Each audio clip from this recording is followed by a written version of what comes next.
तो गाइस कैसे हैं आप सब लोग। क्रॉनिकल्स ऑफ अ सेंट के एपिसोड 11 के साथ हाजिर हो। तो लास्ट एपिसोड के एंड पे हमने देखा था कि वैंग्सू और वैंगलिन दोनों वहां पर झगड़ पड़ते हैं। दोनों एक दूसरे के मुंह पर एक एक पंच मारते हैं और इसी के साथ ही वहां पर बीच में वो जो बच्चे खड़े होते हैं वो बीच में पड़ जाते हैं। वो हीरोइन जो होती है वो आगे बढ़ती है और वैंगलिन को पकड़ लेती है, जबकि दूसरी तरफ से वो लड़का जो होता है वो जाकर वैंग्सू को पकड़ लेता है। वो उन दोनों को वहां पर शांत करवा रही होती है। तो हीरोइन जो होती है वो हमारे हीरो से कहती है कि अगर तुम्हें यहाँ पर किसी ने लड़ते हुए देख लिया तो तुम्हें डायरेक्टली स्कूल से एक्सपेल कर दिया जाएगा, इसलिए शांत हो जाओ, यहाँ पर लड़ना बंद करो। और दूसरी तरफ से वो लड़का जो होता है वो भी अपने दोस्त वैंग्सू से कहता है कि शांत हो जाओ, तुम्हें यहाँ पर फाइट नहीं करनी चाहिए। और साथ ही वहां पर दरवाजा खुलता है और अल्केमिस्ट वहां पर से बाहर निकल कर आता है। तो वो लोग कहते हैं कि अल्केमिस्ट वहां पर से बाहर आ रहा है, हमें शांत होना होगा। और वो सभी लोग उसकी तरफ देखते हैं। जैसे ही वो उसकी तरफ देखते हैं तो वैंग्सू और वैंगलिन को एक झटका लगता है, क्योंकि उनके सामने जो अल्केमिस्ट खड़ा होता है वो जूनियर अल्केमिस्ट, उन्हीं का कजन होता है, वो वैंग हाओ होता है। तो वैंग हाओ जो होता है उनके सामने आने के बाद कहता है कि यहाँ पर शोर किस बात का है, तुम लोग यहाँ पर क्यों शोर मचा रहे हो। लोग उसे बताते हैं कि नहीं नहीं, यहाँ पर कोई शोर नहीं, हम लोग तो बस यहाँ पर चुपचाप खड़े इंतजार कर रहे थे कब हमें यहाँ पर हमारी पिल्स दी जाए। तो वैंग हाओ उन लोगों से कहता है कि अभी पिल्स बनने में काफी ज्यादा टाइम है, मेरे मास्टर ने यहाँ पर स्पेशली मुझे ये कहने के लिए भेजा है कि अभी तुम्हारी पिल्स बनने में काफी टाइम लगेगा, तुम सभी लोगों को यहीं पर रुककर इंतजार करना होगा, चुपचाप यहाँ पर बैठे रहो और शोर मत मचाना।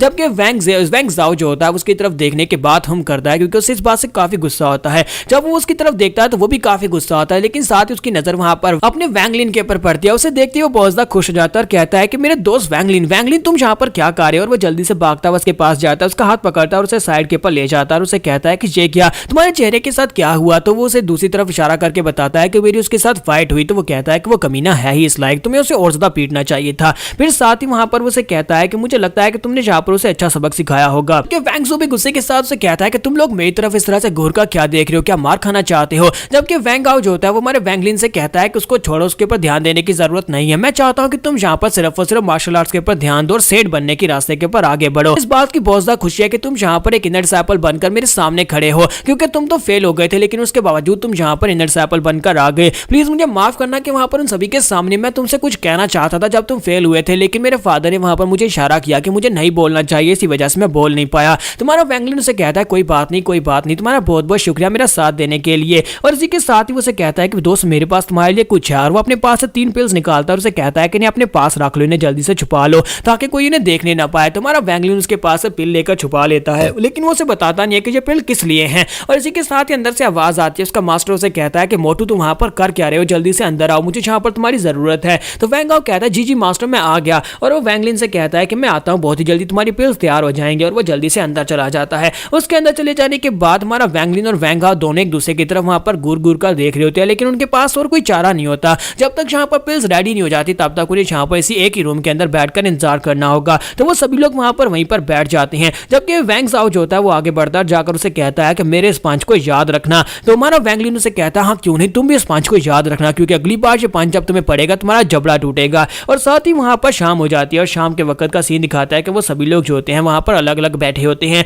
और साथ ही दरवाजा खुलता है, वैंग हाओ अंदर से बाहर आता है और कहता है मुझे यहाँ पर बहुत ज़्यादा मेहनत करनी पड़ी, मैं यहाँ पर जिसका भी नाम बोलूंगा वो चुपचाप यहाँ पर आ जाना और आकर अपनी पिल्स ले लेना। सबसे पहले वहाँ पर वो वैंग्सू का नाम बोलता है, लेकिन वैंग्सू का नाम गलत बोलता है। जबकि वैंग्सू चिल्लाकर उससे कहता है बेवकूफ़ कही कि मेरा नाम तो सही बोलो वरना अगली बार मैं तुम्हें बहुत ही बुरी तरह से पीटूंगा। तो उन सभी को वहाँ पर पिल्स मिलती हैं। जब हमारा वैंगलिन उन पिल्स को ओपन करके चेक करता है तो जो पिल उसने वहाँ पर उसे पहले दी थी वो 3 पिल्स और ये वाली पिल जो होती है वो बिल्कुल सेम होती है। तो वो इस बात से काफी ज्यादा हैरान होता है और वो मोटू की तरफ देखता है। तो मोटू वैंग हाओ जो होता है उसे आंख मारता है और कहता है कि ये मेरी तरफ से तुम्हारे लिए गिफ्ट है। और वो भी वहां पर उसे रिस्पेक्ट देता है और कहता है कि तुम्हारा बहुत बहुत शुक्रिया। जबकि दूसरी तरफ वैंग हाओ जो होता है वो अपनी पॉकेट को ओपन करता है तो उसके अंदर से एक पेपर निकलता है। जब उस पेपर के ऊपर लिखा हुआ पड़ता है तो वहां पर लिखा होता है मोटू वैंग हाओ ने उसके ऊपर लिखा होता है कि इन पिल्स को मैंने अपनी नाक के अंदर से जो निकला था उसके साथ बनाया है, चलो जल्दी से इनको खा लो। और इस बात से वैंग्सू बहुत ज्यादा गुस्सा हो जाता है। तो यहीं पर से नेक्स्ट सीन जो होता है हमारे वैंगलिन के घर का दिखाया जाता है। वो वहां पर से घर वापस आ जाता है। रात के वक्त वो घर आता है और कहता है चलो जल्दी से जाकर अपने बीड को निकाल कर लाते हैं, काफी दिन हो गया मैंने इस बीड को नहीं देखा। और वो जंगल में जाता है उस जगह के ऊपर जहां पर उसने अपने बीड को छोड़ा था, जहां पर मिट्टी के अंदर दबाया था। वो उस एरिया में पहुंचता है तो वहां पर आसपास के जितने पेड़ होते हैं वो सारे के सारे जल चुके होते हैं, यानी वो सारे के सारे सड़ चुके होते हैं। वो कहता है कि ये सभी के साथ क्या हुआ, ये सारे पेड़ सूख कैसे गए।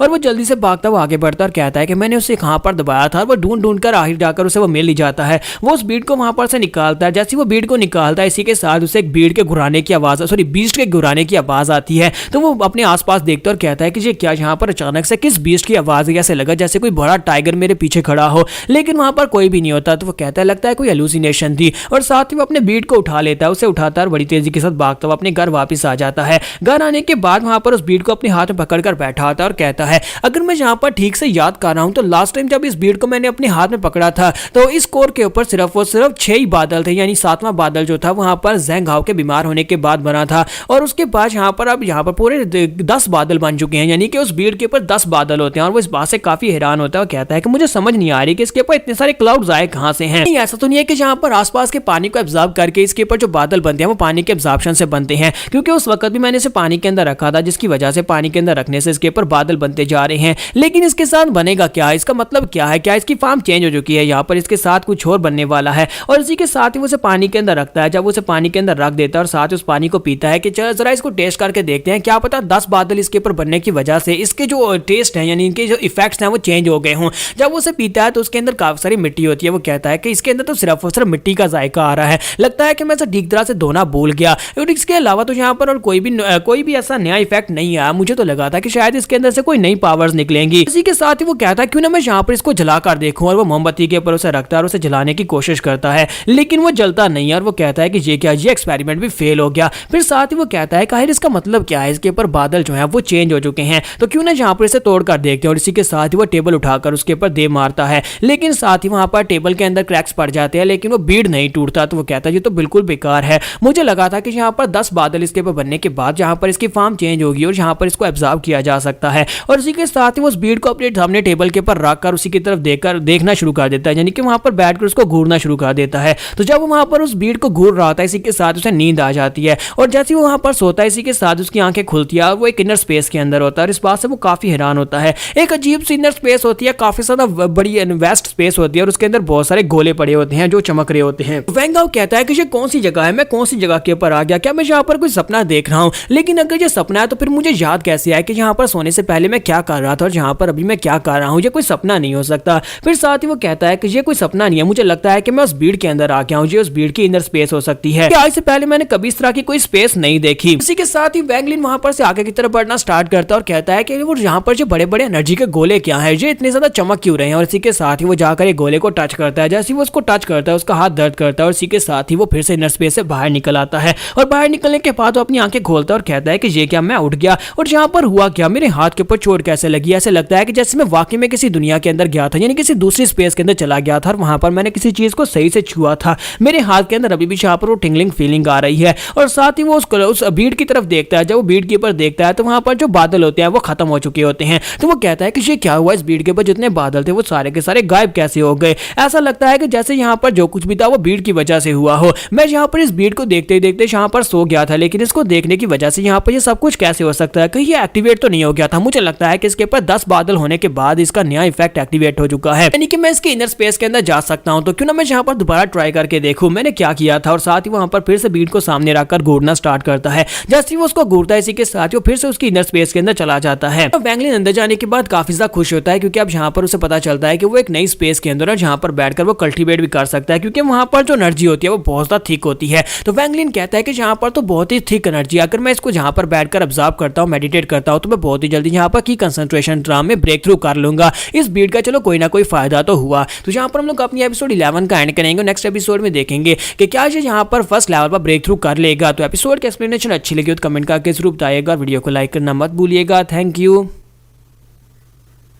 तो लास्ट एपिसोड के एंड पे हमने देखा था कि हमारे वैंग लिन को वहां पर अपने भीड़ की इनर स्पेस मिल जाती है, जहां पर उसे अंदर जाने का रास्ता मिल जाता है। वहां पर जाकर उसे पता चलता है कि यहाँ पर बहुत ही पावरफुल और थिक की पावर है। अगर इसको बैठकर कल्टीवेट किया जाए और उस पावर को एब्जॉर्ब किया जाए तो मैं बहुत ही जल्दी यहाँ पर ब्रेक थ्रू कर सकता हूँ। और साथ ही वहां पर अपने पेरेंट्स को याद कर रहा होता है कि उसके पेरेंट्स यहाँ पर उसे बहुत सारी आशाएं लगाकर बैठे हुए हैं कि वो बहुत ही जल्दी एक सेंट बनकर वापस आएगा। तो वो सोच रहा होता है कि अगर मैं यहाँ पर इतनी सारी एनर्जी को एब्जॉर्ब करता हूँ तो मैं अपने पेरेंट्स के सामने एक सेंट बनकर वापस जा सकता हूँ। और मेरे पेरेंट्स इस बात से बहुत ज्यादा खुश खुश होने वाले हैं। इसी के साथ हमारा वैंगलिन वहीं पर बैठ के कल्टीवेट करना स्टार्ट करता है। तो वो कहता है कि मुझे नहीं पता कि यहाँ पर इसके इफेक्ट्स कैसे होने वाले हैं, लेकिन यहाँ पर मुझे ट्राई करने दो। जैसे ही वहाँ पर बैठकर अपनी बॉडी के अंदर की पावर को एब्जॉर्ब करना स्टार्ट करता है तो आसपास जो एनर्जी के गोले होते हैं उनके अंदर से एनर्जी निकलना स्टार्ट होती है और वो सारी एनर्जी उसकी बॉडी के अंदर आना शुरू हो जाती है। तो वैंगलिन को फाइनली वहाँ पर एनर्जी महसूस होती है। वो पहली बार यहाँ पर एनर्जी को अपनी बॉडी के अंदर जाता हुआ महसूस करता है और कहता है मुझे लगता है कि पूरी बॉडी के अंदर मेरी बॉडी के ऊपर चींटियां रेंग रही हो, इसी तरह मुझे महसूस हो रहा है। लेकिन ये स्पिरिचुअल एनर्जी है जो मेरी बॉडी के अंदर जा रही है और जैसा मैंने सोचा था बिल्कुल वैसा ही है। जहाँ पर की पावर बहुत ज्यादा डेंस है और इतनी डेंस की पावर के अंदर बैठकर कल्टीवेट करना बहुत ज्यादा आसान है। तो यहीं पर कुछ घंटों के बाद यानी कि तकरीबन 3 घंटे के बाद वहां पर कल्टीवेशन कंप्लीट करने के बाद वो कहता है कि अब मैं यहाँ पर काफी थक चुका हूँ, क्योंकि यहाँ पर इतनी सारी कल्टीवेट करने के बाद अब तो मैं ठीक से सांस भी नहीं ले पा रहा। इसी के साथ यहाँ पर वैंगजू की बात याद आती है कि वैंगजू ने क्या कहा था। वैंगजू ने कहा था कि उसके मास्टर ने उसे 3 महीने के लिए माउंटेन के ऊपर क्लोज डोर कल्टीवेशन के लिए भेजा था और वो इस वक्त की कंसंट्रेशन के फर्स्ट लेवल पर पहुंच चुका है। तुम्हारा वैंगलिन जी याद करने के बाद कहता है कि वो कमीना मुझसे आगे कैसे निकल सकता है, मुझे उससे आगे निकलना होगा। अगर मुझे यहाँ पर उससे भूली नहीं होना तो फिर मुझे उससे आगे निकलना ही होगा। यहाँ पर उन सभी लोगों से ज्यादा ट्राई करना होगा, मुझे ज्यादा कोशिश करनी होगी। तो फिर साथ ही वो कहता है कि पहले मुझे यहाँ पर से बाहर जाना पड़ेगा क्योंकि काफी देर हो चुकी है, मैं यहाँ पर काफी घंटों से हूँ, सुबह हो चुकी होगी और मुझे जाकर अपनी टास्क को पूरा करना होगा। और इसी के साथ ही वो कहता है कि लेकिन मैं यहाँ से बाहर कैसे निकलूँ, यहाँ पर से बाहर निकलने के बारे तो मुझे पता ही नहीं है। फिर साथ ही वो कहता है कि लास्ट टाइम मैंने यहाँ पर एक बॉल को टच किया था, क्यों ना इसे फिर से टच करूँ। और इसी के साथ ही वो बॉल को टच करता है और इसी के साथ ही वो बाहर निकल आता है। तो वो कहता है कि फाइनली मैं भीड़ के अंदर से बाहर निकल आया। अब जबकि मैं भीड़ के अंदर से बाहर निकल आया और साथ में मेरी बॉडी पहले से काफी ज्यादा स्ट्रॉन्गर लग रही है, क्योंकि मेरी बॉडी के अंदर काफी सारी स्पिरिचुअल एनर्जी जा चुकी है, इसी वजह से मैं पहले से काफी स्ट्रॉन्ग हो चुका हूँ। और वो रूम के अंदर से बाहर निकलता और कहता है कि चलो चल के यहाँ पर अपने काम करते हैं। उसे काफी ज्यादा अच्छा महसूस हो रहा था क्योंकि पहली बार उसकी बॉडी के अंदर की पावर गई है, जिसकी वजह से वो काफी ज्यादा खुश होता है। लेकिन जैसे ही वो बाहर निकलता है, बाहर निकलने के बाद वो देखता है कि अभी तो सूरज ही नहीं निकला होता। इस बात से वो काफी हैरान होता है। वो भागता हुआ माउंटेन के ऊपर जाता है, वहां पर से सामने की तरफ देखता है तो देखता है कि वहां पर सूरज अभी वाकई में नहीं निकला होता। वो कहता है कि ये तो ईस्ट डायरेक्शन है, यानी कि अभी सूरज वाकई में नहीं निकला। लेकिन ऐसा कैसे हो सकता है, मैं उस भीड़ के अंदर काफी घंटों तक बैठकर प्रैक्टिस कर रहा था, इतने घंटों की प्रैक्टिस के बाद भी यहाँ पर अभी तक सूरज नहीं निकला, ऐसा कैसे हो सकता है, ये पॉसिबल नहीं है। कहीं ऐसा तो नहीं है कि मैं जो सोच रहा हूँ वही है। और इसी के साथ वो भागता वापस जाता है और जाकर अपने भीड़ को अपने हाथ में पकड़ता है और साथ ही वहां पर उसके पास जो चिराग पड़ा होता है उसके अंदर वो तेल डाल देता है। वो इतना तेल डालता है कि वो कम से कम यहाँ पर 3 घंटे तक जले, क्योंकि वैंगलिन को वहां पर शक होता है कि इस भीड़ के अंदर जाने के बाद टाइम जो है वो बड़ी तेजी के साथ फ्लो करता है, जबकि बाहर का टाइम बहुत ज्यादा स्लो हो जाता है। और इसी के साथ वो भीड़ के अंदर चला जाता है। भीड़ के अंदर जाने के बाद वो गिनती गिन रहा होता है, हर सेकंड के साथ वहां पर वो गिनती गिनता है और वहां पर बैठकर वो साथ साथ कल्टीवेट कर रहा होता है। कल्टीवेशन के साथ साथ वो गिनती भी गिनता है, यहाँ तक कि उसकी गिनती जो होती है वो 70,000 तक पहुंच जाती है। और 17,000 तक पहुंचने के बाद वो रुक जाता है और कहता है कि अब इससे ज्यादा मैं और ज्यादा बर्दाश्त नहीं कर सकता, अब मुझे जल्दी से बाहर जाना होगा, क्योंकि मैं जहां पर जितनी देर बैठ कर कल्टीवेट करता हूँ मेरी चेस्ट हर्ट करना शुरू कर देती है। और वो कहता है चलो बाहर चलते हैं और बाहर चलकर देखते हैं कि बाहर जाकर कितना ज्यादा टाइम गुजरा है, क्योंकि यहाँ पर तकरीबन मुझे 18,000 मैंने गिनती काउंट की। इसका मतलब यह है कि मैं इस भीड़ के अंदर टोटल 24 घंटे गुजार चुका हूँ। और 24 घंटे गुजारने के बाद जैसे वो भीड़ के अंदर से बाहर निकलता है तो वो देखता है कि वो चिराग अभी भी जल रहा होता है। और इस बात की उसे बहुत ज्यादा हैरानी होती है, क्योंकि उसके अंदर जितना तेल बचा होता है उसे देखने के बाद उसे लगता है कि यहाँ पर तकरीबन 2.5 से 3 घंटे ही गुजरे हैं। इस बात से वो और भी हैरान होता है और कहता है कि इसका मतलब यह है कि अगर मैं वहां पर भीड़ के अंदर एक दिन गुजारता हूं तो बाहर के सिर्फ 3 घंटे होने वाले हैं। साथ ही वैंगलिन इसी के साथ ही बहुत ज्यादा खुश हो जाता है और कहता है कि मेरे हाथ में तो जैकपॉट लग गया है, मैं बाकी सभी लोगों से बहुत ज्यादा मेहनत कर सकता हूं। यानी कि अगर मैं यहाँ पर अगर बाहर के 24 घंटे में इस भीड़ के अंदर गुजारता हूं तो इसका मतलब यह है कि अंदर के 12 दिन हो जाएंगे। ये तो बहुत ज्यादा आसान हो जाएगा अंदर जाकर ट्रेनिंग करना, और उसके बाद मैं यहाँ पर बहुत ही जल्दी की कंसंट्रेशन राउंड में पहुंच सकता हूँ, क्योंकि मैं उन लोगों से ज्यादा ट्रेनिंग करने वाला हूँ। वैंगलिन इसी के साथ ही वहां पर इसी तरीके को अपनाता है और इसी तरह वहां पर कल्टीवेट करना स्टार्ट करता है। वो रोजाना उस भीड़ के अंदर जाता है कि सीमित समय के लिए वहां पर उसके अंदर जाकर कल्टीवेट करता है, यहाँ तक कि उसे इस भीड़ के अंदर जाते हुए पूरा 1 साल गुजर जाता है। यानी कि तकरीबन बाहर 1 महीना गुजरता है और अंदर पूरा 1 साल गुजर जाता है। और 1 साल के अर्सा के बाद उसने यहाँ पर फाइनली अपने लिए ब्रेक थ्रू कर लिया है। उसके सामने वहां पर एक डोर अपीयर होता है, यही वो डोर होता है जो कि उसकी ब्रेक थ्रू के लिए यानी कि उसके सेंट बनने के रास्ते में पहली उसकी कल्टीवेशन की ब्रेक थ्रू होने वाली है। लेकिन जो होता है उस दरवाजे को देखने के बाद काफी हैरान होता है और कहता है कि अब ये डोर कैसा है, मेरे सामने अचानक से यहाँ पर एक दरवाजा अपीयर हुआ, मैंने पहले कभी इस दरवाजे को यहाँ पर नहीं देखा। वैंगलिन कहता है कहीं ऐसा तो नहीं है कि फाइनली मैंने यहाँ पर की कंसंट्रेशन के फर्स्ट लेवल को ब्रेक थ्रू कर लिया है, तो यानी कि मैं एक कल्टीवेटर बन गया हूँ, एक मार्शल आर्टिस्ट बन गया हूँ। और साथ ही वहां पर वो उससे बाहर निकलता है तो उसकी बॉडी के इर्द गिर्द काफी सारी एनर्जी फ्लो कर रही होती है, उसकी बॉडी के इर्द गिर्द एक शील्ड होती है। तो वो कहता है कि ये क्या, ये तो स्पिरिचुअल हो रहा है, इसका मतलब यह है कि फाइनली मैंने यहाँ पर ब्रेक थ्रू कर ही लिया है। ऐसे वहां पर भीड़ के अंदर से बाहर निकलकर वो खुश हो रहा था, इसी के साथ उसे बहुत ही गंदी स्मेल आना शुरू हो जाती है। वो कहता है कि ये स्मेल कहाँ से आ रही है। वो नीचे अपनी तरफ देखता है तो उसकी बॉडी के अंदर से बहुत ही गंद निकला होता होता है क्योंकि उसकी बॉडी के अंदर से इंप्योरिटीज निकलती हैं। यहाँ पर जब भी बुक के अंदर लिखा होता है कि जब कोई यहाँ पर ब्रेक थ्रू कर लेता है तो उसकी बॉडी के अंदर जितनी भी इंप्योरिटीज होती हैं वो सारी की सारी उसके आगे और पीछे के रास्ते से निकल जाती हैं।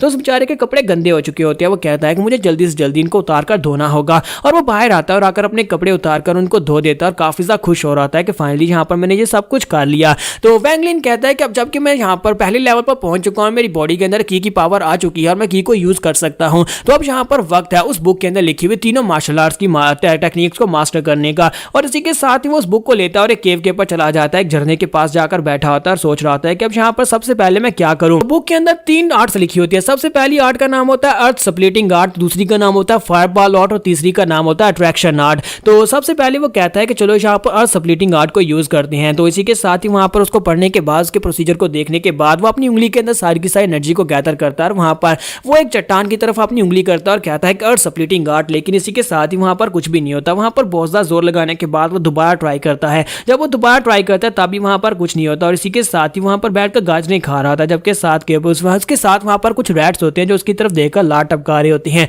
तो वैंगलिन उन रैट्स को भी वहां पर गाजर दे देता है। वो दोनों बैठकर वहां पर अपनी अपनी गाजर खा रहे होते हैं, जबकि वैंगलिन कहता है मुझे लगता है कि अब मैं यहाँ पर अर्थ स्प्लिटिंग आर्ट को परफॉर्म कर सकता हूँ। और वो जाकर उस पत्थर के ऊपर अपना हाथ रखता है और कहता है कि अब यहाँ पर मुझे काफी सारी समझ आई है कि इसको कैसे परफॉर्म करना है। वो अपनी बॉडी के अंदर जितनी भी स्पिरिचुअल की होती है सारी की सारी स्पिरिचुअल की को अपने हाथ के अंदर ट्रांसफर करता है और इसी के साथ ही वहां पर जोर लगाता है। जैसे वहां पर एक जबरदस्त चीख मारता है और ही आप करता है, इसी के साथ ही वहां पर से धुआं निकलता है लेकिन पत्थर नहीं टूटता। इस बात से वो काफी ज्यादा निराश होता है। लेकिन जैसे वो अपना हाथ पीछे हटाता है तो वहां पर पत्थर के ऊपर एक क्रैक पड़ा होता है और इस बात से वो बहुत ज्यादा खुश हो जाता है और कहता है फाइनली मैंने यहाँ पर इसको कर लिया। कम से कम यहाँ पर मुझे ये टेक्निक ग्रैस्प तो होगी, यानी कि टेक्निक मैंने मास्टर तो कर ली, बस यहाँ पर इस टेक्निक को थोड़ा सा और पावरफुल बनाना है। फिर साथ ही वो कहता है ये भी बहुत ज्यादा कम है, अगर मैं यहाँ पर इस टेक्निक को परफॉर्म करना चाहता हूँ वो भी ठीक से, और मैं यहाँ पर किसी से फाइट करना चाहता हूँ तो मुझे यहाँ पर इसको बेहतर बनाना होगा। फिर साथ ही वो कहता है चलो अब यहाँ पर फायरबॉल आर्ट को ट्राई करके देखते हैं। फायरबॉल ज्यादा आसान होनी चाहिए क्योंकि इसमें यहाँ पर उंगली को बिल्कुल एक बंदूक की तरह यूज किया जाता है और फायरबॉल यानी कि एनर्जी को एक एनर्जी की बॉल बनाकर उसे शूट किया जाता है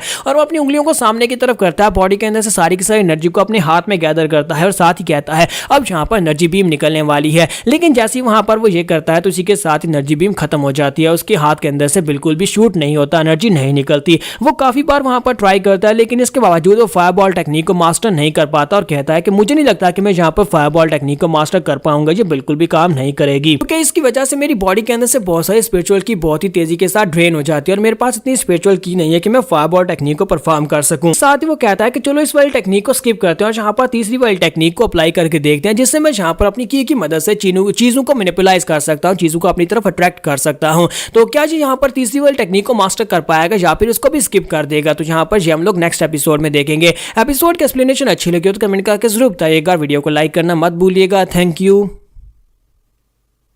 तो गाइस कैसे हैं आप सब लोग। क्रॉनिकल्स ऑफ अ सेंट के एपिसोड 13 के साथ हाजिर हूं। तो लास्ट एपिसोड के एंड पे हमने देखा था कि हमारा वैंगलिन जो होता है वहां पर तीनों मार्शल आर्ट्स को मास्टर करने की कोशिश कर रहा होता है। पहले वाली को वो थोड़ा सा सीख लेता है और दूसरी वाली वो बिल्कुल भी सीख नहीं पाता और तीसरी वाली के लिए वो कहता है कि चलो अब इसको ट्राई करके देखते हैं और साथ ही वहां पर अपनी बॉटल से पानी पीता है और कहता है अब मेरे अंदर पूरी एनर्जी आ चुकी है तो अब चलो जल्दी से अब तीसरी वाली आर्ट को इस्तेमाल करके देखते हैं कि मैं इसको यूज कर पाता हूँ या नहीं। और वो अपने हाथ को सामने की तरफ करता है। तीसरी वाली आर्ट का नाम अट्रैक्शन होता है, यानी कि वो किसी भी चीज को अपनी एनर्जी के साथ अट्रैक्ट कर सकता है, यहाँ फिर उसे रिपेल कर सकता है। तो सामने एक पत्थर पड़ा होता है, उसकी तरफ अपना हाथ करता है और साथ उस पत्थर को अपनी तरफ अट्रैक्ट करने की कोशिश करता है। तो थोड़ी देर कोशिश करने के बाद वहां पर वो ये नहीं कर पाता। वो कहता है कि लगता है कि ये वाली सेंट आर्ट भी मेरे लिए बिल्कुल भी नहीं है, ये तो बहुत ज्यादा मुश्किल है। लेकिन इसी के साथ ही वो देखता है कि पत्थर हिल रहा होता है। वो इस बात से काफी ज्यादा खुश हो जाता है और कहता है ये क्या, लगता है मैंने कर लिया, वो पत्थर तो वहां पर हिल रहा है, ये तो कामयाब हुआ। हालांकि मैं यहाँ पर इसको ज़्यादा अच्छे से नहीं खींच पाया, लेकिन फिर भी इसके बावजूद मैं यहाँ पर पत्थर को थोड़ा सा तो हिला पाया। फिर साथ ही वो अपने हाथ को फिर से सामने की तरफ करता है और कहता है कि चलो उस पत्थर के ऊपर फोकस करते हैं और सारी की सारी एनर्जी को अपने हाथ के अंदर गैदर करते हैं और उसके बाद हो सकता है कि मैं बड़ी आसानी से यहाँ पर इसको हिला सकूँ। और वो फिर से कोशिश करता है तो इस बार पत्थर जो होता है वो हिलता भी है और साथ ही थोड़ा सा हवा में उड़ता भी है। तो वहाँ पर काफ़ी देर तक प्रैक्टिस करने के बाद वो घर वापस आ रहा होता है। तो रात के वक्त जब वो अपनी कॉटेज की तरफ वापस आ रहा होता है, इसी के साथ उसे अपने पुराने कॉटेज के अंदर से शोर की आवाज़ आती है। तो उस उसका दोस्त जैंगू जो होता है वो अपने दूसरे सीनियर के साथ बहस कर रहा होता है और उसे कहता है कि सीनियर तुम ऐसा कैसे कर सकते हो, तुमने यहाँ पर मुझे कहा था कि मुझे सिर्फ और सिर्फ यहाँ पर 100 लकड़ी काटने से 100 किलो लकड़ी को काटना होगा, लेकिन अब जबकि मैं 100 किलो लकड़ी को काट चुका हूँ उसके बाद तुम फिर से मेरी ड्यूटी को बढ़ा देते हो और अब तुम अचानक से कह रहे हो कि मुझे 1000 किलो लकड़ी और काटनी होगी। तो हमारा वैंगलिन वहीं पर से गुजरते हुए रुक जाता है और कहता है कि ये तो जैंगू की आवाज है, लगता है कि वो अपने सीनियर के साथ बहस कर रहा है। तो अंदर का सीन दिखाते हैं जहां पर उसका सीनियर उसे कहता है कि तुमने अपनी टास्क को पूरा नहीं किया क्योंकि तुम्हें समय रहते हुए अपनी टास्क को पूरा करना था, इसी वजह से अब तुम्हारी टास्क को बढ़ा दिया गया है, तुम्हें पूरी 1000 किलो लकड़ी को काटना होगा।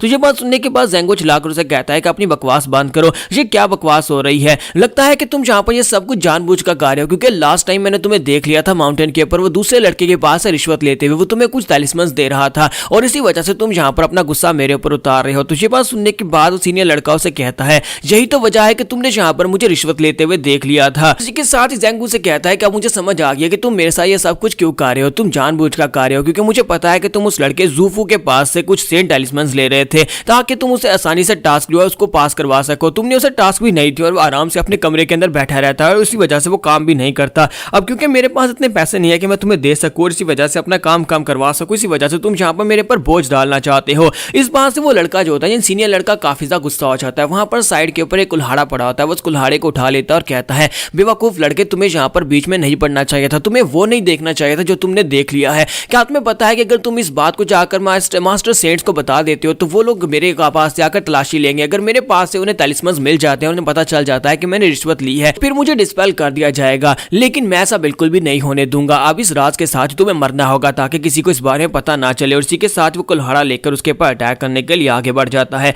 ताकि वो उसे मार सके। लेकिन इसी के साथ ही हमारा वैंगलिन वहां पर पहुंच जाता है, वो रूम के अंदर आता है और आकर देख लेता है और चिल्लाकर कहता है कि ऐसा मत करो। लेकिन उसके कहने से पहले ही वो सीनियर लड़का जो होता है वो कुल्हाड़ा लेकर जैंगू के करीब पहुंच जाता है और अपने कुल्हाड़े के साथ जैसे उसके ऊपर अटैक कर देता है, इसी के साथ उसका कुल्हाड़ा जैंगू के पास जाकर रुक जाता है। तो इस बात से वो काफी ज्यादा हैरान होता है। सीनियर लड़का कहता है कि यहाँ पर चल क्या रहा है, मैं अपने आप को मूव क्यों नहीं करा पा रहा, मेरा कुल्हाड़ा आगे क्यों नहीं बढ़ा। तो हमारे वैंगलिन ने वहां पर अपने अट्रैक्शन आर्ट को यूज करते हुए उसे बाइंड किया होता है, अपनी एनर्जी के साथ उसको कंट्रोल किया होता है और साथ ही वो जैंगू से कहता है कि जैंगू जल्दी से वहां पर बीच से निकलो, मैं ज्यादा देर तक इसको रोकर नहीं रख पाऊंगा, तुम्हें जल्दी से जल्दी वहां पर से निकलना होगा। और इसी के साथ ही सीनियर लड़का जो होता है उसके अट्रैक्शन आर्ट से बाहर निकल जाता है और अपने कुल्हाड़े के साथ आगे अटैक कर देता है। तो जैंगू जल्दी से जंप करते हुए साइड के ऊपर हट जाता है, लेकिन कुल्हाड़ा जो होता है ग्राउंड के अंदर दंस जाता है। तो वो तो वाकई में उसके ऊपर अटैक करके उसको मारना चाहता था। फिर साथ ही पीछे की तरफ घूमता और कहता है कि वैंगलिन तुम यहाँ पर क्या कर रहे हो, अब जबकि तुमने यहाँ पर ये सब कुछ होते हुए देख लिया तो तुम्हें भी मरना होगा। और साथ ही वो पहले वैंगजू के ऊपर अटैक करता है, सॉरी जैंगू के ऊपर अटैक करता है और जैंगू जो होता है वो नीचे की तरफ झुककर अटैक को अवॉइड करता है। लेकिन दूसरी बार वो इतना लकी नहीं रहता,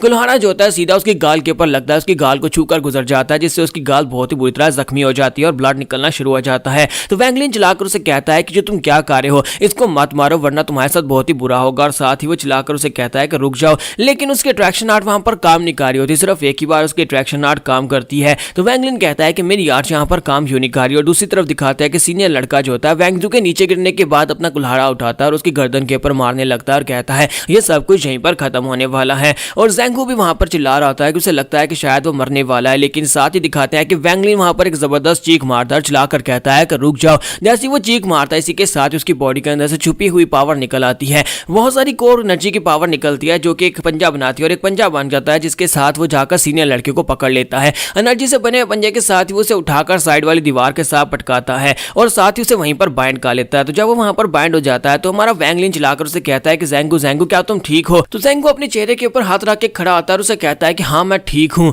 वो सीनियर चिल्लाकर उन्हें कह रहा था कि मुझे जाने दो वरना तुम्हारे साथ अच्छा नहीं होने वाला। लेकिन इसी के साथ जैंगू उठता है और उस कुल्हाड़े को उठाकर उसकी तरफ आगे बढ़ता और कहता है तुम्हें क्या लगा था कि तुम यहाँ पर हमारे पर अटैक करके इतनी आसानी से यहाँ पर से जा पाओगे। जबकि वैंगलिन उसे कहता है कि जैंगू तुम क्या सोच रहे हो, कहीं तुम इसे मारने के बारे में तो नहीं सोच रहे, प्लीज जल्दी से यहाँ से निकलो, हम दोनों को यहाँ पर से जाना होगा। लेकिन जैंगू उसे कहता है कि तुम्हें ऐसा क्यों लगता है कि मैं यहाँ पर से चला जाऊंगा, क्या तुम्हें दिखाई नहीं दे रहा, इसने मुझे मारने की कोशिश की, इसने मेरा चेहरा जख्मी कर दिया, मैं इतनी आसानी के साथ यहाँ पर से बिल्कुल भी नहीं जाऊंगा। जबकि सीनियर उसे कहता है कि तुम यहाँ पर क्या करने वाले हो, क्या तुम मुझे मारने की कोशिश करने वाले हो, अगर तुमने यहाँ पर मुझे मार दिया तो फिर तुम्हारी पूरी की पूरी फैमिली को एलिमिनेट कर दिया जाएगा क्योंकि एल्डर्स को इस बारे में पता चल जाएगा। तो जैंगू से कहता है कि अगर तुम यहाँ पर मुझे मार सकते हो तो फिर मैं भी यहाँ पर तुम्हें मार सकता हूँ। और वैंगलिन उसे कहता है कि वैंगलिन प्लीज ऐसा मत करो, लेकिन जैंगू जो होता है उसकी बात भी नहीं सुनता और इसी के साथ ही वो सीनियर के सामने जाकर खड़ा हो जाता है, अपना कुल्हाड़ा उठाता है, वहीं पर खड़े होकर अपने कुल्हाड़े को घुमाकर उसके ऊपर चला देता है। वो अपने कुल्हाड़े को सीधे उसकी गर्दन के ऊपर मारता है जिसके साथ उसकी गर्दन कट जाती जाती है और वहां पर बहुत सारा खून बहता है जो कि उसके अपने कपड़ों के ऊपर भी गिरता है, चेहरे के ऊपर भी गिरता है और इसी के साथ ही सीनियर की गर्दन कट जाती है और सीनियर वहीं पर नीचे गिर जाता है और मर जाता है।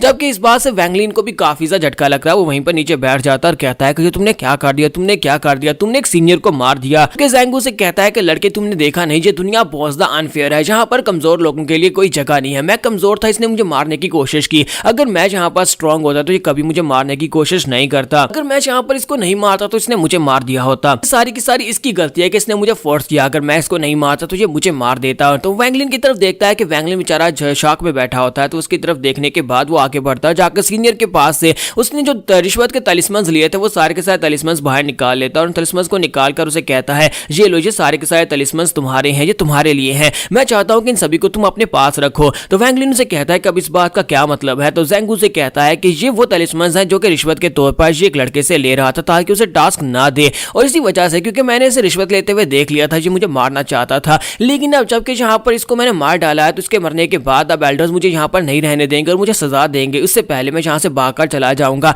तुम्हें यहाँ पर दिखाई नहीं देना, तुम यहाँ पर थे ही नहीं, ये सारे का सारा इल्जाम मेरे ऊपर आएगा। तुम इन तलिस्मन्स को अपने पास रखो और उम्मीद करता हूँ कि एक ना एक दिन तुम सेंट बनकर यहाँ पर से बाहर निकलोगे। तो वैंगलिन उसे कहता है कि तुम यहाँ पर इस सीनियर की गलती की वजह से अपने ऊपर सारा इल्जाम लेना चाहते हो। तो वो कहता है कि बस बहुत हो गया। वैसे भी अगर यहाँ पर इन्वेस्टिगेशन होती है तो सारा इल्जाम तो मेरे ऊपर ही आने वाला है क्योंकि मैंने यहाँ पर इसकी जान ली और एक सीनियर को मारा है। तुम यहाँ पर थे ही नहीं, तुम्हें यहाँ पर दोबारा इस बारे में किसी से बात करने की जरूरत नहीं है। और इसी के साथ ही उसे गुड बाय बोलता है, वहां पर से भाग जाता है। तो यहाँ पर हम लोग अपनी एपिसोड 13 का एंड करेंगे। नेक्स्ट एपिसोड में देखेंगे क्या हमारा वैंगलिन वाकई में इससे सेफ है, क्या उसके ऊपर कोई इल्जाम नहीं आएगा। एपिसोड की एक्सप्लेनेशन अच्छी लगी हो तो कमेंट करके जरूर बताइएगा। वीडियो को लाइक करना मत भूलिएगा। Thank you.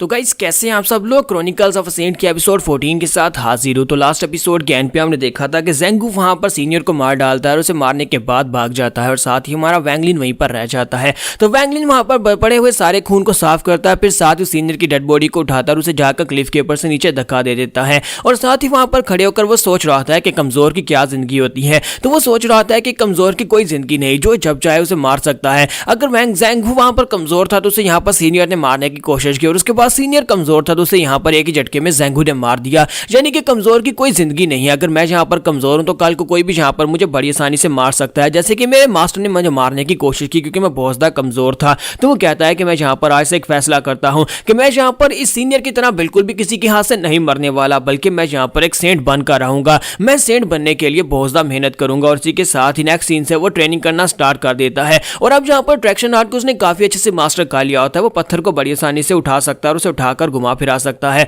और साथ ही यहाँ पर वो दूसरी आर्ट्स को भी मास्टर कर रहा था ताकि वो दूसरी दोनों आर्ट्स को भी सीख सके। और यहीं पर से एक सीनियर का सीन दिखाता है कि सीनियर जो होते हैं वो अपने एक ब्लैक ड्रेस वाले डिसाइपल को बुलाते हैं और उसे कहते हैं, तो बताओ कि तुमने यहाँ पर इस मसले को क्या इन्वेस्टिगेट किया है। दो जेमिंग डिसाइपल्स गायब हुए हैं, एक सीनियर था और एक जूनियर था, एक गायब है और दूसरे की डेड बॉडी मिली है। मुझे लगता है कि यहाँ पर उन दोनों के दरमियान में कोई प्राइवेट फाइट हुई होगी जिसमें से एक डिसाइपल ने दूसरे को मार दिया होगा और उसे उठाकर क्लिफ से फेंक दिया और उसके बाद वो खुद सेक्टर छोड़कर भाग गया ताकि उसे पनिशमेंट ना मिल सके। तो ब्लैक ड्रेस वाला डिसाइपल उसे कहता है कि सर, जितनी हम लोगों ने यहाँ पर इन्वेस्टिगेशन किया उस इन्वेस्टिगेशन के मुताबिक पता चला है कि जो मरने वाला डिसाइपल था वो ग्रेड ड्रेस येलो ड्रेस वाला था और जो लड़का यहाँ से भागा है जिसने उसे मारा है वो ग्रेड ड्रेस वाला जिमिंग डिसाइपल था। यानी कि वो बिल्कुल ही जीरो का डिसाइपल था। उसने यहाँ पर उसे मारा और उसे मारने के बाद वो वहां पर से भागकर चला गया है। तो ये बात सुनने के बाद एल्डर उसे कहता है कि दोनों जिमिंग डिसाइपल्स थे और हमारे पास इस वक्त नहीं है कि हम लोग इस मसले को और ज्यादा इन्वेस्टिगेट कर सके। और जो लड़का भाग गया है उसे ढूंढने की जरूरत नहीं है। मुझे लगता है कि पनिशमेंट के डर से भागा। और वैसे भी अगर येलो ड्रेस वाला लड़का उसके हाथ से मार गया, इसका मतलब यह है कि येलो ड्रेस वाला लड़का इस लायक नहीं था कि उसके कत्ल को यहाँ पर यानी उसके मर्डर को यहाँ पर इन्वेस्टिगेट किया जा सके। इसी वजह से इस केस को यहीं पर खत्म कर दो। तो नेक्स्ट सीन जो होता है कुछ महीनों के बाद का दिखाया जाता है। बर्फ पड़ना शुरू हो चुकी होती है और हमारा वैंगलिन जो होता है कोट पहनकर बाहर निकलता है और कहता है कि ये क्या, बाहर तो बर्फ पड़ी है और इतनी ज्यादा बर्फ पड़ी है कि मेरे पांव इसमें डूब रहे हैं। इस वक्त जहाँ पर मेरे आसपास काफी सारा स्नो वाटर है और मुझे लगता है कि इसकी मदद से मैं अपने बीड के अंदर इस सारे वाटर को ऑब्जर्व कर सकता हूँ और मेरे लिए ट्रेनिंग करने में और ज्यादा आसानी हो जाएगी। वैंगलिन वहां पर बड़ी आसानी के साथ अपनी अट्रैक्शन आर्ट को यूज करते हुए आइस को कंट्रोल करके बॉक्सेस के अंदर डाल रहा था वहां पर, तो उसको साइड के ऊपर भी कर रहा था। वो अपनी अट्रैक्शन आर्ट को ही यूज कर रहा था, लेकिन क्योंकि अभी तक वो यहाँ पर फर्स्ट लेवल पर होता है उसे सेकंड लेवल के ऊपर पहुंचना होता है। तो वो कहता है कि उस रात जो कुछ भी हुआ था मैं उस सब कुछ दोबारा होते हुए नहीं देख सकता, ना ही मैं होने दूंगा। और इसी के साथ ही वहीं पर वैंग हाओ पहुंच जाता है। तो वैंग हाओ से कहता है कि मेरे कजिन देखो, मैं तुमसे मिलने के लिए आया हूँ, कितनी मुश्किल के साथ मुझे तुम्हारा एड्रेस मिला है, तुम यहाँ पर इस जगह के ऊपर क्या कर रहे हो। तो हमारा वैंगलिन भी उसे देखकर काफी ज्यादा खुश होता है। तो उसे कहता है कि तुम यहाँ पर हमारा कोटा लेने के लिए क्यों नहीं आए? तुम्हें पता है ना कि हर महीने तुम्हें यहाँ पर मेडिसिन का कोटा दिया जाता है, लेकिन इस बार तुम आए नहीं, तो मैं तुम्हें ढूंढता हुआ यहाँ तक आ गया। चलो, जो तुम्हारी मेडिसिन का कोटा है। तो वो काफी ज्यादा खुश हो जाता है और कहता है कि वैंगलिन मेरे दोस्त, तुम्हारा बहुत बहुत शुक्रिया। तो वैंग हाउ से कहता है कि मुझे एक बात बताओ, क्या तुम मेरे साथ एक्सचेंज फेयर में चलना चाहोगे, जहाँ पर एक बहुत ही अच्छी मार्केट लगने वाली है, जहाँ पर लोग अपनी चीजों को एक्सचेंज करेंगे। तो वैंगलिन उसे कहता है कि मैंने इसके बारे में कभी नहीं सुना है, ये किस तरह काम करता है? तो वो कहता है कि तुमने सुना भी नहीं होगा, ये एक प्राइवेट एक्सचेंज फेयर है, जहाँ पर प्राइवेट यानी कि डिसाइपल्स जो है वो खुद वहां पर आकर अपना एग्जीबिशन करने वाले हैं, अपने पास से चीजें एक्सचेंज करेंगे। अगर तुम्हारे पास कुछ वैल्यूएबल है तो तुम उसके बदले में कुछ और वैल्यूएबल चीज वहां से खरीद सकते हो, वहां पर से तुम्हें काफी कुछ अच्छा मिल सकता है। तो वैंगलिन कहता है क्या वाकई में मुझे कुछ अच्छा मिल सकता है? तो फिर ठीक है, हो सकता है कि मुझे वहां पर जाकर कोई ऐसा फार्मूला मिल सके जिससे मैं जहां पर अपने आप को सेकंड की लेयर तक पहुंचा सकूं, जहां पर सेकंड की लेयर या फिर उससे हायर लेवल के फार्मूला की जरूरत है। तो फिर ठीक है, मैं तुम्हारे साथ चलूंगा। कब चलना है? तो वैंगलिन उसे कहता है कि मुझे तुम्हारे साथ ही जाना होगा। तो वैंग हाउ कहता है कि चलो मेरे साथ चलो, और साथ ही अपने पास उसे एक पिल देता है। वो दोनों एक एक पिल खाते हैं, एक ऐसी पिल जिससे उनकी बॉडी के इर्द गिर्द एक ब्लैक ओरा क्रिएट हो जाता है, ताकि उनकी आइडेंटिटी हिडन रहे। तो वो उसे बताता है कि हम लोगों ने जिस पिल को खाया है, इस पिल की मदद से हमारी आइडेंटिटी हिडन रहेगी। वहां पर जितने भी लोग आने वाले हैं, सभी लोगों ने इसी पिल को खाया होगा, ताकि किसी को पता ना चल सके कौन जहां पर चीजें बेच रहा है, कौन खरीद रहा है, कि जहां पर इस एक्सचेंज फेयर के अंदर सभी लोगों की आइडेंटिटी को छुपाया जा सके, हमें वहां पर कोई भी नहीं देख पाएगा। वैंगलिन इस बात से काफी ज्यादा खुश होता है और कहता है कि ये एक्सचेंज फेयर तो मुझे काफी ज्यादा मजेदार लग रहा है। इसका मतलब यह है कि वहां पर से हम लोग जो चाहे वो खरीद सकते हैं या जो चाहे बेच सकते हैं, कोई भी हमें डिटेक्ट नहीं कर पाएगा। वैंग हाउ से कहता है कोई बात नहीं, तुम्हें पता है ना कि मैं तुम्हारा कजिन हूँ, और हम दोनों कजिन दोनों भाई हुए ना। इसी के साथ ही वो लोग उस जगह के पर पहुंच जाते हैं। तो वैंग हाउ से कहता है कि लो, हम लोग वहां पर पहुंच चुके हैं, लगता है कि यहाँ पर ऑक्शन अभी तक स्टार्ट नहीं हुई, तुम यहाँ पर जाओ, जाकर अपने लिए चीजें ढूंढो।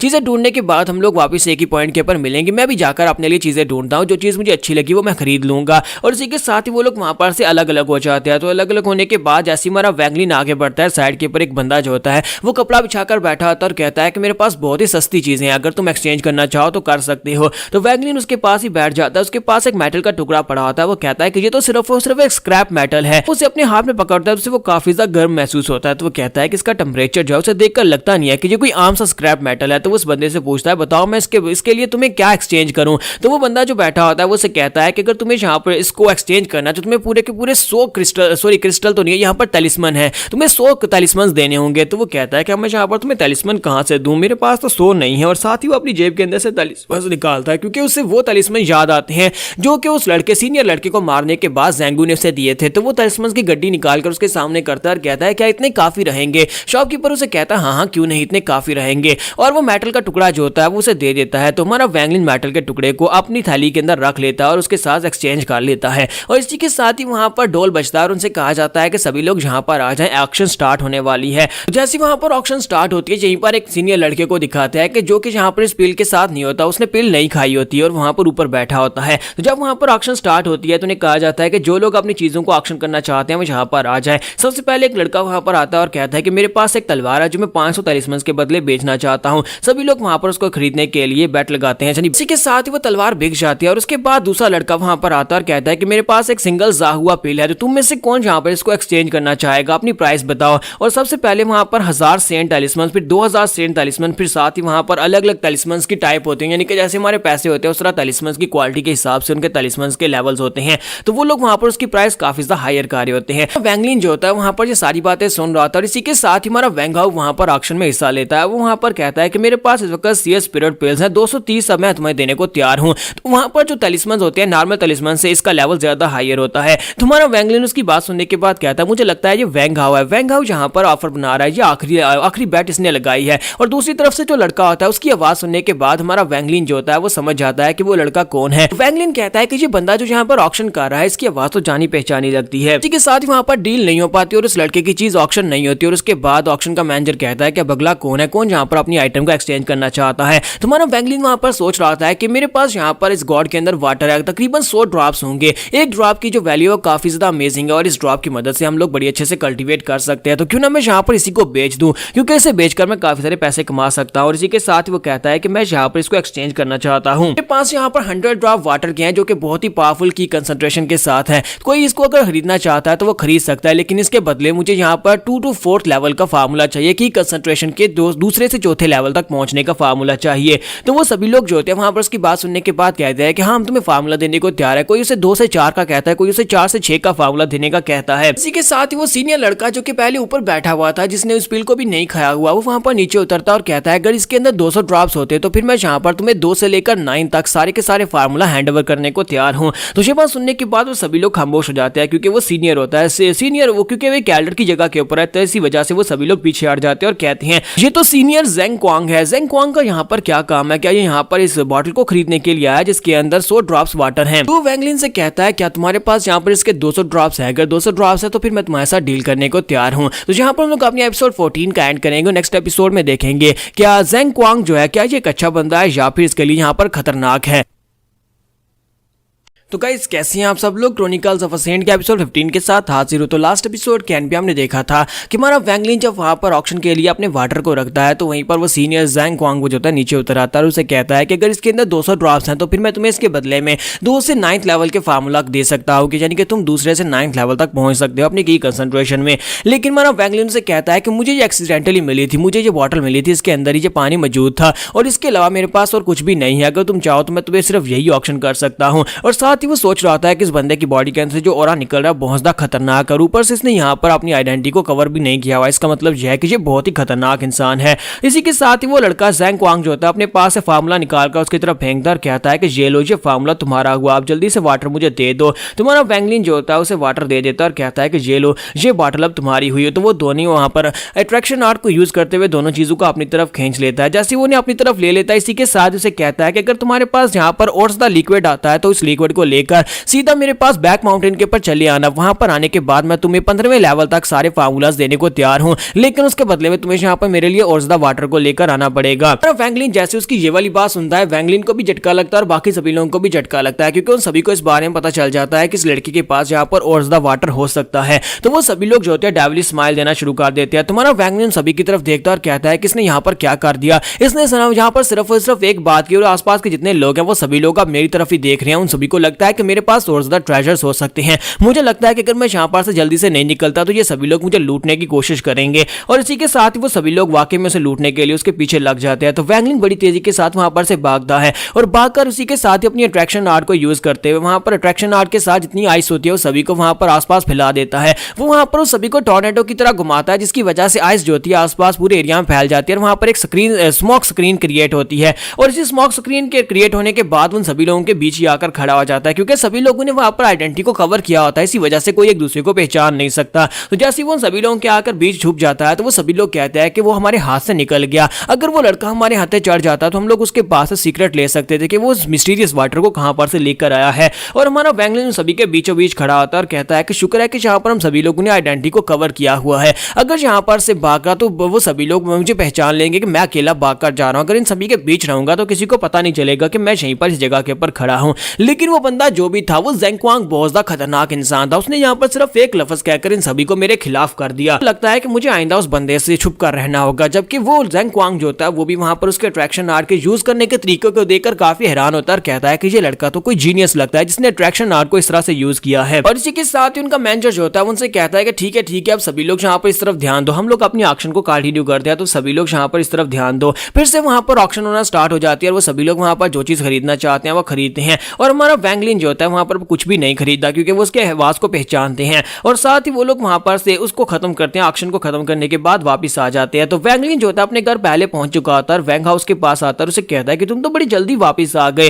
क्या तुम्हें यहाँ पर से कुछ मिला? तुम्हारा वैंगलिन जो होता है अपनी बुक को जल्दी से छुपा लेता है और उसे ताकि वैंग हाउस को इस बारे में पता ना चले कि वो यहाँ पर मार्शल आर्ट्स की ट्रेनिंग कर रहा है। तो वैंग हाउस से कहता है कि वाकई में तुमने कुछ भी एक्सचेंज नहीं किया। तो वैंगलिन कहता है कि नहीं, मेरे पास तो पैसे ही नहीं थे, मैं तो बस वहां पर देखने के लिए गया था, मैंने कुछ भी एक्सचेंज नहीं किया। और उससे पूछता है कि तुमने यहाँ पर कुछ एक्सचेंज किया? तो मोटू वहां पर खामोश होकर बैठ जाता है और कहता है नहीं, मैंने वहां पर कोशिश की थी, लेकिन अफसोस कि मैं वहां पर से स्प्रे की पिल को भी नहीं खरीद पाया। तो ये बात सुनने के बाद हमारा वैंगलिन उसे कहता है कि मुझे लगता है कि वहां पर आखिरी बैट तुमने लगाई थी, वो जो 230 क्रिस्टल्स वाली थी वो तुमने लगाई थी ना? तो वो कहता हाँ मैंने लगाई थी। तो वैंगलिन उसे कहता है क्या तुमने उस आवाज को जाना नहीं था? मैं तो वहां पर उस आवाज वाले बंदे को पहचान रहा था, क्या तुम्हें नहीं लगता कि उसकी टोन जानी पहचानी थी? मुझे लगता है कि वो वैंग जाओ था। साथ ही वैंगलिन उसे कहता है कि वाकई में वो पिल तुम्हारे लिए बहुत ज्यादा जरूरी है। तो वैंग उसे कहता है कि क्या तुम्हें नहीं लगता कि मेरे लिए वो जरूरी नहीं है, वो पिल की मदद से मैं यहाँ पर अगले लेवल तक पहुंच सकता हूँ। क्या तुम्हें पता है कि इस वक्त वैंग ज़ाओ कौन से लेवल पर है? तो वैंग लिन से कहता है कि नहीं, मुझे उसके बारे में नहीं पता। तो वो उसे कहता है कि वैंग ज़ाओ इस वक्त अपनी फर्स्ट लेवल की पीक पर पहुंच चुका है, यानी कि बहुत ही जल्दी वो सेकंड लेवल पर पहुंचने वाला है। तुझे बात सुनने के बाद वैंग लिन काफी ज्यादा हैरान होता है और कहता है कि ऐसा कैसे हो सकता है, वो इतनी तेजी के साथ कैसे कंडेंस कल्टीवेट कर सकता है। तो यहाँ पर ट्रेनिंग कर रहा हूँ, फिर मेरी ट्रेनिंग जो है उसकी ट्रेनिंग से बहुत ज्यादा पीछे क्यों है। और साथ ही वो सोच रहा है कि मैं अपने क्रिस्टल बॉल की स्पेस के अंदर जाता हूँ जहां पर टाइम बहुत ही तेजी के साथ फ्लो करता है, वहां पर टाइम की तेजी के साथ तेज करके मैं यहाँ पर तकरीबन 2 से 3 साल तक कल्टीवेट कर चुका हूँ, लेकिन मैं अभी तक यहाँ पर सिर्फ और सिर्फ अपनी की कंडेंसेशन के फर्स्ट लेवल पर ही हूँ और वो पीक पर पहुंच चुका है। तो मोटू से कहता है क्योंकि उसे यहाँ पर एक बहुत ही अच्छा मास्टर मिला है, एक मास्टर जो कि उसके लिए यहाँ पर अच्छे इंग्रेडिएंट्स देता है, वो उसे यहाँ पर अच्छे इंग्रेडिएंट्स और कीमती पिल्स देता है, जिसकी वजह से वो तेजी के साथ कल्टीवेट कर पा रहा है। यहाँ पर सिर्फ और सिर्फ टैलेंट्स की बात नहीं है कि सिर्फ टैलेंट्स की वजह से वो यहाँ पर आगे बढ़ रहा है, बल्कि वो यहाँ पर ऐसे इंग्रेडिएंट्स का यूज करता है जिनको एब्जॉर्ब करके वो तेजी के साथ कल्टीवेट कर पा रहा है। वहां पर सोच रहा था चाहे जो भी हो, लेकिन फिर यहाँ पर बात टैलेंट की आती है। तो मोटू वैंग ज़ाओ से कहता है कि मैं उस बंदे से बिल्कुल भी नहीं हारना चाहता, मुझे वो बिल्कुल पसंद नहीं है, इसी वजह से मुझे वो पिल चाहिए थी ताकि मैं भी यहाँ पर सेकंड लेवल पर पहुंच सकूं। वैंग लिन से कहता है कि मैंने तुम्हें पहली बात बताई थी कि वो लड़का जो वहां पर पिल बेच रहा था वो वैंग ज़ू ही था, क्या तुम्हें नहीं लगता कि वो वैंग ज़ू था? तो मोटू से कहता है कि हाँ, मुझे भी अब ऐसा लग रहा है कि जैसे वो वैंग ज़ू ही था, लेकिन वो कमीना वहां पर इतना ज्यादा खास कैसे हो सकता है कि उसके पास एक पिल भी और वो उस पिल को बेच रहा था, क्योंकि अगर ये पिल हमें मिलती है तो हमें तो इसको खुद एब्जॉर्ब करवाना चाहिए, ना कि उसे जाकर ऑक्शन में बेचना चाहिए। मुझे यहाँ पर अब बहुत ज्यादा कमजोर फील हो रहा है। तुम्हारा वैंग लिन से कहता है कि नहीं, तुम्हें यहाँ पर बिल्कुल ही परेशान होने की जरूरत नहीं है, तुम्हें पता है ना कि हमारे फोर्थ अंकल क्या कहते हैं। हमारे फोर्थ अंकल कहते हैं कि जब तक हम लोग जिंदा हैं तब तक कोई ना कोई रास्ता जरूर निकल आएगा, हमें गिव अप नहीं करना चाहिए। तो मोटू से कहता है तुमने बिल्कुल ठीक कहा, फोर्थ अंकल भी बिल्कुल ठीक कहते हैं, मैं यहाँ पर कभी गिव अप नहीं करूंगा। मुझे लगता है कि अगर मैं गिव अप नहीं करूंगा तो मुझे यहाँ पर फिर से एक मौका जरूर मिलेगा और मैं यहाँ पर उस बंदे को हरा कर रहूंगा। साथ ही वो कहता है कि मुझे जल्दी से जल्दी वापस जाना होगा, क्योंकि मुझे मास्टर के साथ मिलकर कुछ नई पिल्स बनानी है, मेरे पास इतना टाइम नहीं है। और इसी के साथ उसे गुड बाय बोलकर वहां पर चला जाता है। उसके चले जाने के बाद हमारा वैंग लिन अपने पास उन तीनों आर्ट्स की बुक को निकालता है और साथ ही वहां पर उस फार्मूला को निकालता है जो कि वो ज़ेंग क्वांग से लेकर आया था। तो सॉरी, मैं यहाँ पर आपको एक बात बताना भूल गया कि ऑक्शन में से उसने एंड के ऊपर एक बुक खरीदी थी, एक ऐसी बुक जिसके अंदर एक स्पेशल आर्ट लिखी हुई थी, जिससे हम लोग अपनी जो टेक्निक्स हैं उनको कंसील कर सकते हैं। तो वहां पर कोई भी उस टेक्निक को खरीदना नहीं चाहता था, लेकिन हमारे वैंग ज़ाओ ने उस टेक्निक को खरीद लिया ताकि किसी को यह ना पता चल सके कि वो की कंसंट्रेशन के कौन से लेवल पर पहुंच चुका है। सभी को यही लगे कि ये बिल्कुल बेकार है और अभी तक फर्स्ट लेवल पर भी नहीं पहुंचा। हमारे वैंग लिन ने उस आर्ट को भी अच्छे से मास्टर कर लिया होता है। और इसी के साथ ही नेक्स्ट सीन जो होता है फिर से एल्डर्स के रूम का दिखाया जाता है। तो एल्डर्स जो होते हैं ब्लैक ड्रेस वाले लड़कों को वहां पर बुलाते हैं, सभी से कहते हैं कि बहुत ही जल्दी यहाँ पर ट्रेनिंग गैदरिंग होने वाली है। सेक्टर लीडर ने यहाँ पर मुझे इंस्ट्रक्शंस दिए हैं। सेक्टर लीडर ने कहा है कि 4 साल के बाद यहाँ पर फिर से एक्सचेंज मीटिंग होने वाली है यानडाओ सेक्टर वालों के साथ। और इस साल सेक्टर लीडर बहुत ज्यादा गुस्से में है। तुम्हें पता है कि हर 4 साल के बाद यहाँ पर यानडाओ सेक्टर वालों के साथ हमारी एक फाइटिंग कंपटीशन होता है जिसमें जूनियर डिसाइपल्स फाइट करते हैं, लेकिन क्योंकि पिछले कई सालों से हम लोग हारते आ रहे हैं, इसी वजह से इस बार सेक्टर लीडर बहुत ज्यादा गुस्से में है। उन्होंने कहा है कि जल्दी से जल्दी अपने डिसाइपल्स को बहुत ही तेजी के साथ ट्रेन करो, उन सभी को इस बार बेहतर बनाओ ताकि हम लोग यानडाओ सेक्टर वालों को बड़ी आसानी से हरा सके। वो अपने डिसाइपल से कहते हैं कि मैं चाहता हूं कि इनर सेक्टर के जितने भी मास्टर्स हैं उन सभी को जाकर बता दो कि उनके डिसाइपल्स को तैयार होना होगा, उन सभी को अपने डिसाइपल्स को तैयार करना होगा, क्योंकि इस बार की जो यानडाओ कंपटीशन है उसमें उन्हें हमें रैंकिंग दिलानी ही होगी। यहीं पर से नेक्स्ट सीन हमारे वैंग लिन का दिखाता है कि वैंग लिन जो होता है वो भाई ट्रेनिंग कर रहा होता है और उसके ट्रैक्शन आर्ट पहले से काफी ज्यादा बेहतर हो चुकी होती है। वो एक बड़े बोल्डर को भी बड़ी आसानी से हिला सकता है, क्योंकि अब वो यहाँ पर सेकंड लेवल पर पहुंच चुका है। की कंसंट्रेशन के सेकंड लेवल पर पहुंचने के बाद उसकी एनर्जी पहले से काफी ज्यादा बेहतर हो चुकी है और साथ ही अब उसे यहाँ पर ठंड भी नहीं लगती। तो वो कहता है कि शाम हो चुकी है, मुझे लगता है कि अब ट्रेनिंग खत्म करके वापस चलना चाहिए। तो हमारा वैंग लिन जो होता है वहां पर से सीधा अपने कॉटेज की तरफ वापस आता है। जैसे वो वापस आता है तो वहां पर उसका मास्टर पहले से खड़ा होता है, तो वो वहां पर उसे देखकर काफी हैरान होता है। फिर साथ ही वो अपने आप को अपने बारे में सोच रहा था कि इस वक्त वो क्रिस्टल मेरे पास ही है, अगर मास्टर को यहाँ पर पता चल गया कि वो क्रिस्टल मेरे पास है तो वो मेरे पास है क्रिस्टल को छीन लेगा। तो इसी के साथ ही मास्टर जो होता है अपने हाथ को सामने करता है, ट्रैक्शन आर्ट को यूज करते हुए वैंग लिन को अपनी तरफ खींचता है, उसको गले से पकड़ लेता है। तो हमारा वैंग लिन से कहता है मास्टर तुम यहाँ पर क्या कर रहे हो, क्या मैंने यहाँ पर कोई गलती कर दिया? तो मैंने कुछ भी नहीं किया, मैं तो यहाँ पर अलग रह रहा हूँ। तो उसका मास्टर उसे गले से छोड़ता है और उसे कहता है कि तुम आज बिल्कुल वैसे के वैसे ही कचरे हो, तो यहाँ पर तुम्हारी शक्ल भी नहीं देखना चाहता, लेकिन क्योंकि तुम यहाँ पर मेरे पर्सनल डिसाइपल हो इसी वजह से मुझे यहाँ पर तुम्हें आकर ये बात बतानी पड़ रही है कि 4 साल के बाद यहाँ पर एक कंपटीशन होने वाला है यानडाओ सेक्टर वालों के साथ। इसी वजह से अगले 4 साल तक तुम लोग यहाँ पर ट्रेनिंग करने वाले हो, सभी इनर डिसाइपल्स को यहाँ पर ट्रेनिंग करनी पड़ेगी और तुम्हें भी यहाँ पर ट्रेनिंग करनी पड़ेगी। यहाँ पर हम लोग अपनी एपिसोड 15 का एंड करेंगे और नेक्स्ट एपिसोड में देखेंगे कि हमारा वैंग लिन क्या वाकई में ट्रेनिंग सेशन में हिस्सा लेगा, वाकई में यहाँ पर अपने मास्टर को कुछ रैंकिंग्स दिला सकता है या नहीं। तो एपिसोड की एक्सप्लेनेशन अच्छी लगी हो तो कमेंट करके जरूर बताइएगा, वीडियो को लाइक करना मत भूलिएगा। Thank you. तो गाइस कैसे हैं आप सब लोग। क्रॉनिकल्स ऑफ अ सेंट के एपिसोड 16 के साथ हाजिर हो। तो लास्ट एपिसोड के एंड पे हमने देखा था कि हमारा वैंगलिन जैसे वहां पर अपनी कॉटेज की तरफ वापस आता है तो उसके मास्टर वहां पर पहले से खड़े होते हैं। वो उसको गले से पकड़ते हैं, उसका गला दबाना शुरू कर देते हैं और कहते हैं कि तुम तो आज भी बिल्कुल वैसे के वैसे ही कचरा हो। और साथ ही उसे कहते हैं कि दोबारा तुमने यहाँ पर मेरे पास से कोई चीज़ छुपाई और मुझे पता चल गया कि तुमने कुछ छुपाया है तो फिर मैं तुम्हें बिल्कुल भी नहीं छोड़ूंगा। और साथ ही उसे गले से छोड़ते हैं। तो हमारा वैंगलिन जो होता है उनसे कहता है कि सर मास्टर मैंने यहाँ पर आपसे कुछ भी नहीं छुपाया, मैं आपसे सच बोल रहा हूँ कि मैंने आपसे कभी कुछ नहीं छुपाया। तो मास्टर इसी के साथ उसकी बॉडी की तरफ देखते हैं, यानी कि उसकी पावर को वहां पर एनालाइज करती हैं। तो उन्हें पता चलता है कि इसकी बॉडी के अंदर अभी भी जरा भी की पावर नहीं है, यानी कि उन्हें ऐसा लगता है जैसे कि ये की कंसंट्रेशन के फर्स्ट लेवल पर भी नहीं पहुंच पाया, क्योंकि हमारे वैंगलिन ने जहां पर उस आर्ट को मास्टर किया था जिससे वो अपनी पावर्स को कंसील कर सकता है। तो मास्टर कहता है कि ये तो वाकई में कचरा है, मुझे लगा ही था कि यहाँ पर उस टेक्निक को मास्टर नहीं कर पाएगा और मेरी इतनी ज्यादा मेहनत के बाद भी यहाँ पर फर्स्ट लेवल पर नहीं पहुंच पाएगा। वैंगलिन जो होता है वो अपने मास्टर से कहता है कि मास्टर आप यहाँ पर क्या करने के लिए आए, क्या मैं आपसे जान सकता हूँ। तो उसका मास्टर से कहता है कि मैं यहाँ पर तुमसे एक बात करने के लिए आया हूँ। 4 साल के बाद यहाँ पर यानडाउ सेक्टर वालों के साथ एक एक्सचेंज मीटिंग होने वाली है जिसमें वहां पर स्पारिंग मैचेस होंगे जिसमें हमारे डिसाइपल्स उनके डिसाइपल से फाइट करेंगे और यहाँ पर सभी इनर डिसाइपल्स को उनसे फाइट करनी होगी और जहाँ पर तुम भी इनर डिसाइपल और इसी वजह से तुम्हें भी यहाँ पर तैयारी करने का कहा जाएगा। तो हमारा वैंगलिन जो होता है उसकी बात सुनने के बाद सोच रहा होता है कि मुझे लगता है कि इसने अभी तक यहाँ पर उस मार्बल यानी उस क्रिस्टल के बारे में पता नहीं लगा पाया, क्योंकि ये मेरी बॉडी के अंदर उस क्रिस्टल को सेंस नहीं कर पा रहा। और साथ ही वो कहता है कि मास्टर क्या मुझे भी इस फाइट में हिस्सा लेना है। तो उसका मास्टर से कहता है कि सोचना भी मत, मुझे नहीं लगता कि तुम यहाँ पर इस कंपटीशन में कोई अच्छा बेहतर रिजल्ट ला सकते हो, इसी वजह से वहां पर जाकर मेरी इंसल्ट मत करना। यहाँ पर सेक्टर के अंदर जो कंपटीशन होने वाला है, जो ट्रेनिंग होने वाले, तुम उसमें हिस्सा लेने के लिए जा सकते हो, लेकिन 4 साल के बाद जब वहां पर कंपटीशन ग्राउंड के लिए जानडू सेक्टर के लोग आएंगे उनके साथ यहाँ पर अपीयर मत होना। तुम यहाँ पर कितनी मेहनत क्यों ना कर लो, तुम कभी भी यहाँ पर जानडू सेक्टर के लोगों को नहीं हरा सकते हो, ना ही तुम किसी से फाइट करके मेरे लिए कोई अच्छा रिजल्ट ला सकते हो। और साथ ही उसे कहते हैं कि बहुत ही जल्दी यहाँ पर सभी डिसाइपल्स की ट्रेनिंग स्टार्ट होने वाली है, उस ट्रेनिंग में तुम्हें हिस्सा लेने के लिए आना होगा। जैसे तुम्हें यहाँ पर 5 बेल्स की आवाज सुनाई देगी उसी वक्त वो टाइम होगा और तुम्हें इस बेल को सुनकर वहां पर पहुंचना होगा। अगर तुम लेट हुए तो फिर मेरे से बुरा कोई नहीं होगा। और साथ ही मास्टर उसका वहां पर से बड़ी तेजी के साथ निकल जाता है, उसका मास्टर चला जाता है। जबकि हमारा वैंगलिन वहां पर सोच रहा होता है कि जब ये गुस्से में होता है तो उस वक्त तो ये बहुत ही पागल हो जाता है, जहां पर सारा गुस्सा मेरे ऊपर उतार कर चला जाता है। चलो ये तो अच्छी बात है कि यहाँ पर उस क्रिस्टल को मेरी बॉडी के अंदर सेंस नहीं कर पाया। और साथ ही वो अपने पास उस छोटे पाउच को निकालता और कहता है कि मैंने उसको इस बैग के अंदर रखा हुआ था, वो क्रिस्टल इस वक्त मेरे पाउच के अंदर ही है और इसके अंदर से स्पिरिचुअल ऑरा जो वो निकल नहीं रहा, इसी वजह से वो इसको महसूस नहीं कर पाया। लगा था कि जहां पर एक हायर लेवल के मास्टर जो है वो बड़ी आसानी से पाउच के अंदर रखी हुई चीजों को सेंस कर सकते हैं, लेकिन मुझे लगता है कि मेरा मास्टर इतना भी हायर नहीं है। इसके साथ ही लिन फैमिली का सीन दिखाते हैं कि वैंगलिन फैमिली में दिखाता है कि उसके फादर जो होते हैं वो बड़ी बेसब्री के साथ अपने बेटे का इंतजार कर रहे होते हैं। वो दरवाजे की तरफ देख रहे होते हैं कब उनका बेटा घर वापस आए, क्योंकि आज उनके बेटे ने घर वापस आना होता है। तो मॉम उसके पास आती है और उसे कहती है कि मुझे लगता है कि तुम अपने बेटे को बहुत ज्यादा मिस कर रहे हो, अगर तुम्हें इतनी ज्यादा शिद्दत से उसका इंतजार है तो जाओ ना दरवाजे के ऊपर जाकर खड़े हो जाओ। जबकि फादर कहते हैं कि नहीं मैं तो उसका बिल्कुल भी इंतजार नहीं कर रहा, तुम्हें ऐसा क्यों लगता है कि मैं उसका इंतजार कर रहा हूँ। साथ ही दरवाजे के ऊपर नॉक होती है, वैंगलिन बाहर आता है और कहता है कि मॉम मैं अंदर आना चाहता हूँ, मेरे लिए दरवाजा खोले। तो मॉम जो होती है वो भागती हुई दरवाजा खोलने के लिए जाती है, जबकि डैड जो होता है वो दूसरी तरफ मुंह घुमाकर बैठ जाता है। तो मॉम दरवाजा खोलती है, वैंगलिन अपनी मॉम को देखकर बहुत ज्यादा खुश होता है।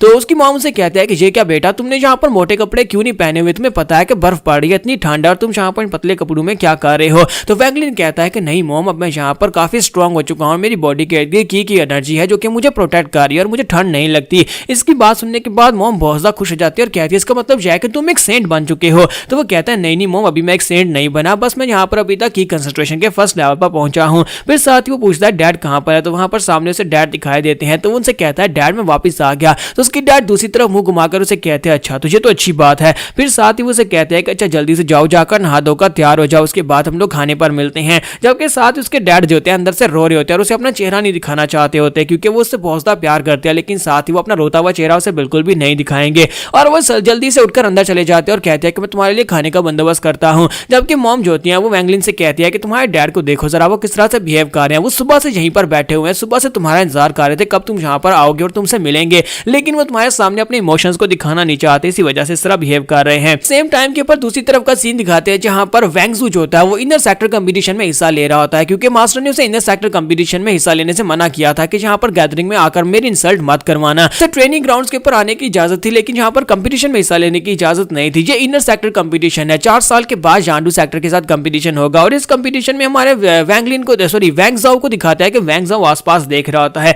तो वहां पर देख रहा होता है, वहां पर वैंग लिन को ढूंढ रहा होता है। तो उसका साथी उसे कहता है क्या हो गया ब्रदर जू, तुम यहाँ पर क्या देख रहे हो, क्या लगता है किसी को तुम ढूंढ रहे हो? तो वो कहता है नहीं मैं किसी को नहीं ढूंढ रहा। और साथ ही वो कहता है कि मुझे लगा भी नहीं था कि वो डरपोक यहाँ पर आएगा, क्योंकि ये कंपटीशन उसके लिए बिल्कुल भी नहीं है। और फिर साथ ही वहां पर फाइट स्टार्ट हो जाती है। इनकी फाइट जो होती है ब्लैक ड्रेस वाले सीनियर लड़कों के साथ होती है। तो वहां पर फाइटिंग स्टार्ट होती है और फाइटिंग के दौरान हमारा वैंग ज़ाओ जो होता है, वैंग ज़ाओ अपने कंपटीशन को जीत जाता है। दूसरी तरफ दिखाता है कि फोर्थ अंकल जो होते हैं वो भी वहां पर घर आ जाते हैं। हमारा वैंग लिन जो होता है अपने फोर्थ अंकल को वहां पर देखकर बहुत ज्यादा खुश होता है। वो वहां पर पूरी तरह से जश्न मना रहा था, अपनी फैमिली के साथ बहुत ज्यादा खुश होता है। उसके डैड, उसकी मॉम और उसके फोर्थ अंकल वो सभी लोग वहां पर खाने को एंजॉय कर रहे होते हैं। जबकि दूसरी तरफ दिखाता है कि जहां पर वो डूल खत्म होती है, इनर सेक्टर कंपटीशन खत्म होता है, तो उस कंपटीशन के खत्म होने के बाद कहा जाता है इस इनर सेक्टर कंपटीशन में वैंग ज़ाओ ने अपनी पोजीशन को सिक्योर किया है, यानी कि वो इस कंपटीशन का विजेता है और इस बात से वो काफी ज्यादा खुश हो रहा होता है। और साथ ही नेक्स्ट सीन जो होता है इसमें हमें सेक्टर का दिखाया जाता है कि हमारा वैंग लिन अपनी फैमिली से मिलने के बाद सेक्टर में वापस आ जाता है और वहीं पर 5 बेल्स बजती हैं। जब 5 बेल्स बजती हैं तो उसे वहां पर समझ आ जाती है कि अब मुझे जाना होगा। सभी डिसाइपल्स जो होते हैं बेल की आवाज सुनने के बाद तैयार हो जाते हैं, क्योंकि सभी को वहां पर गैदरिंग में पहुंचना होगा जहां पर उन सभी के सेक्टर मास्टर जो है उनसे बात करने वाले हैं। तो वहां पर पहले से सभी लोग मौजूद होते हैं। वैंग लिन भी वहां पर पहुंच जाता है। तो वहां पर देखने के बाद वो काफी हैरान होता है कि उनके सेक्टर में इतने ज्यादा लोग हैं। वहीं पर उसे उसके मास्टर दिखाई देते हैं, तो मास्टर के पास आकर खड़ा हो जाता है और उसे रिस्पेक्ट देता है, लेकिन उसका मास्टर आगे से बिल्कुल बोलता भी नहीं है। फिर साथ उसकी नजर ऊपर पड़ती है कि वहां पर उनके सामने सेक्टर मास्टर पहुंच जाते हैं। सेक्टर मास्टर उनसे कहता है कि लगता है कि सभी लोग यहाँ पर आ चुके हैं। तो सेक्टर मास्टर कहता है कि मैं यहाँ पर तुम सभी लोगों को एक ही बात बताना चाहता हूँ कि तुम सभी का एक ही मकसद होना चाहिए, वो ट्रेनिंग होनी चाहिए। सेक्टर मास्टर कहता है कि सभी जो है डिसाइपल्स को यहाँ पर बुलाने का मकसद यही था कि अगले 3 साल तक तुम सभी को क्लोज डोर ट्रेनिंग में भेजा जाने वाला है, लेकिन उससे पहले मैं यहाँ पर तुमसे कुछ कहना चाहता हूँ। सेक्टर मास्टर उनसे कहता है कि वो लोग जो यहाँ पर ट्रेनिंग करते हैं, बहुत ज्यादा मेहनत करते हैं, वो सेंट्स बनने वाले हैं और कुछ ऐसे होते हैं जिनकी स्पिरिचुअल रूट्स बहुत ज्यादा अच्छी होती है, जिन्हें ज्यादा ट्रेनिंग की जरूरत भी नहीं पड़ती और वो लोग बड़ी आसानी के साथ सेंट्स बन जाते हैं। यहाँ तक कि हमारे सेक्टर के अंदर भी कुछ ऐसे डिसाइपल्स हैं जिनकी बॉडी के अंदर कोई स्पिरिचुअल रूट्स नहीं है, यानी कि वो सभी लोग यहाँ पर बिल्कुल बेकार है। लेकिन वो अपने आप को बेकार बिल्कुल भी मत समझना, क्योंकि यहाँ पर अगर तुम्हारे पास स्पिरिचुअल रूट्स नहीं है, तुम्हारे अंदर टैलेंट्स नहीं है, लेकिन इसके बावजूद तुम लोग यहाँ पर एक सेंट बन सकते हो। यहाँ पर तुम सभी से एक ही बात कहना चाहता हूँ कि तुम्हें यहाँ पर डिटर्मिनेशन की जरूरत है, तुम्हें विल पावर की जरूरत है। अगर तुम यहाँ पर गिव अप नहीं करते तो एक दिन ऐसा आएगा जब तुम लोग यहाँ पर बिना किसी स्पिरिचुअल पावर के भी एक सेंट बन सकते हो। हम सभी लोग यहाँ पर सेंट बनने की तैयारी कर रहे हैं। सेंट क्या होते हैं? सेंट्स ऐसे लोग होते हैं जो कि हीवंस को भी डिफाई करते हैं, यानी कि हीवंस के रूल को बेंड करते हैं और अपने आप को इतना स्ट्रॉन्ग बनाते हैं कि जैसा हीवन उनके लिए बिल्कुल भी नहीं चाहती, लेकिन वो इसके खिलाफ जाकर अपने आप को स्ट्रॉन्ग बनाते हैं। तुम सभी लोगों को यही करना है। तुम्हें यहाँ पर अगर तुम्हारे पास टैलेंट्स नहीं है, लेकिन उसके बावजूद तुम्हें यहाँ पर अपनी विल पावर, अपनी प्रिजर्वेंस के साथ आगे बढ़ना होगा ताकि तुम लोग यहाँ पर एक हीरो बन सको। फिर साथ ही उनसे कहता है कि तुम्हें अपनी डेस्टिनी, तुम्हें अपनी किस्मत को खुद बदलना होगा। और वैंग लिन जो होता है उनकी बातों का पूरा असर ले रहा होता है, वहां पर खड़े होकर उनकी बातें सुन रहा होता है कि मास्टर वहां पर किस तरह से उससे बात कर रहे हैं और किस हिसाब से वो बात कर रहे हैं। तो वो कहता है कि मेरे अंदर ये सब कुछ है, मेरे अंदर प्रिजर्वेंस है, मेरे अंदर विल पावर है। साथ ही मास्टर जो होता है वहां पर चिल्ला चिल्ला कर कहना शुरू कर देते हैं, जांडू सेक्टर के लोगों को इस बार तुम्हें बहुत ही बुरी तरह से हराना होगा। पिछले कितने सालों से हम लोग जहां पर उनसे हारते आ रहे हैं और मेरी बहुत ज्यादा इंसल्ट हो रही है, लेकिन इस बार तुम लोगों को अच्छे से ट्रेनिंग करनी होगी और उन कमीनों को हरा कर दिखाओ। उनको दिखाओ कि हम लोग भी यहाँ पर सेंट बनने की तैयारी कर रहे हैं, ना कि हम लोग यहाँ पर जोकर्स बन रहे हैं। डिसाइपल्स जो होते हैं वो सेक्टर लीडर को वहां पर शांत करवाते हैं और कहते हैं सेक्टर लीडर प्लीज शांत हो जाएं, आप यहाँ पर इस तरह से गुस्सा नहीं कर सकते। यहाँ पर हम लोग अपनी एपिसोड 16 का एंड करेंगे। नेक्स्ट एपिसोड में देखेंगे जब इन लोगों की क्लोज डोर ट्रेनिंग स्टार्ट होगी। तो क्लोज डोर ट्रेनिंग में ये लोग क्या करने वाले हैं ये हम लोग नेक्स्ट एपिसोड में ही देखेंगे। एपिसोड की एक्सप्लेनेशन अच्छी लगी तो कमेंट करके जरूर बताइएगा, वीडियो को लाइक करना मत भूलिएगा। Thank you. तो गाइस कैसे हैं आप सब लोग? क्रॉनिकल्स ऑफ अ सेंट के एपिसोड 17 के साथ हाजिर हो। तो लास्ट एपिसोड के एंड पे हमने देखा था कि हैंगजुई सेक्टर के जो सेक्टर मास्टर होते हैं वो सभी से वहां पर बात कर रहे होते हैं, साथ ही वहां पर जांडू सेक्टर के बारे में बात करती है। वो काफी गुस्सा हो जाता है क्योंकि पिछले कई सालों से वो लोग यहाँ पर उनके साथ कंपटीशन में जीत नहीं पाए, इसी वजह से वो काफी गुस्सा होते हैं। जबकि वो सभी लोग वहां पर सोच रहे होते हैं, लगता है कि हमारे सेक्टर मास्टर जो है जांडू सेक्टर के लोगों से बहुत ज्यादा नफरत करते हैं। फिर साथ ही मास्टर लोगों से कहते हैं पिछले कई सालों से हम लोग जहाँ पर हर बार इस तरह के होने वाले कंपटीशन में हम लोग जांडू सेक्टर से हारते आए आया, लेकिन हम लोग ने कभी यहाँ पर गिव अप नहीं किया और हम लोग आगे भी गिव अप नहीं करने वाले। तो में से बहुत सारे ऐसे होने वाले हैं जो कि इस बार की कंपटीशन में हमें जीत दिलवा सकते हैं। इसी वजह से किसी को फ्यूचर के बारे में नहीं पता, कोई भी यहाँ पर फ्यूचर को प्रेडिक्ट नहीं कर सकता, लेकिन हम लोग उम्मीद कर सकते हैं कि इस बार हम लोग यहाँ पर जीते, क्योंकि फ्यूचर जो होता है हमेशा हमारी एफर्ट्स के साथ ही हम लोग चेंज कर सकते हैं। अगर हम लोग बहुत ज्यादा मेहनत करते हैं तो हम लोग फ्यूचर को बदल सकते हैं। और यहाँ पर हर एक चीज की जो होती है प्रिजर्वेंस होती है, यानी कि तुम्हारी बहुत ज्यादा मेहनत और तुम्हारी अनथकन मेहनत, जिसको हम लोग विल पावर भी कहते हैं। तो यहाँ पर कोई तुमसे ज्यादा टैलेंटेड है तो फिर तुम्हें यहाँ पर उससे ज्यादा एफर्ट दिखानी होगी, यानी कि तुम्हें उससे ज्यादा मेहनत करनी होगी ताकि तुम यहाँ पर अपने टैलेंट को कवर कर सको। और यहीं पर हमारा जो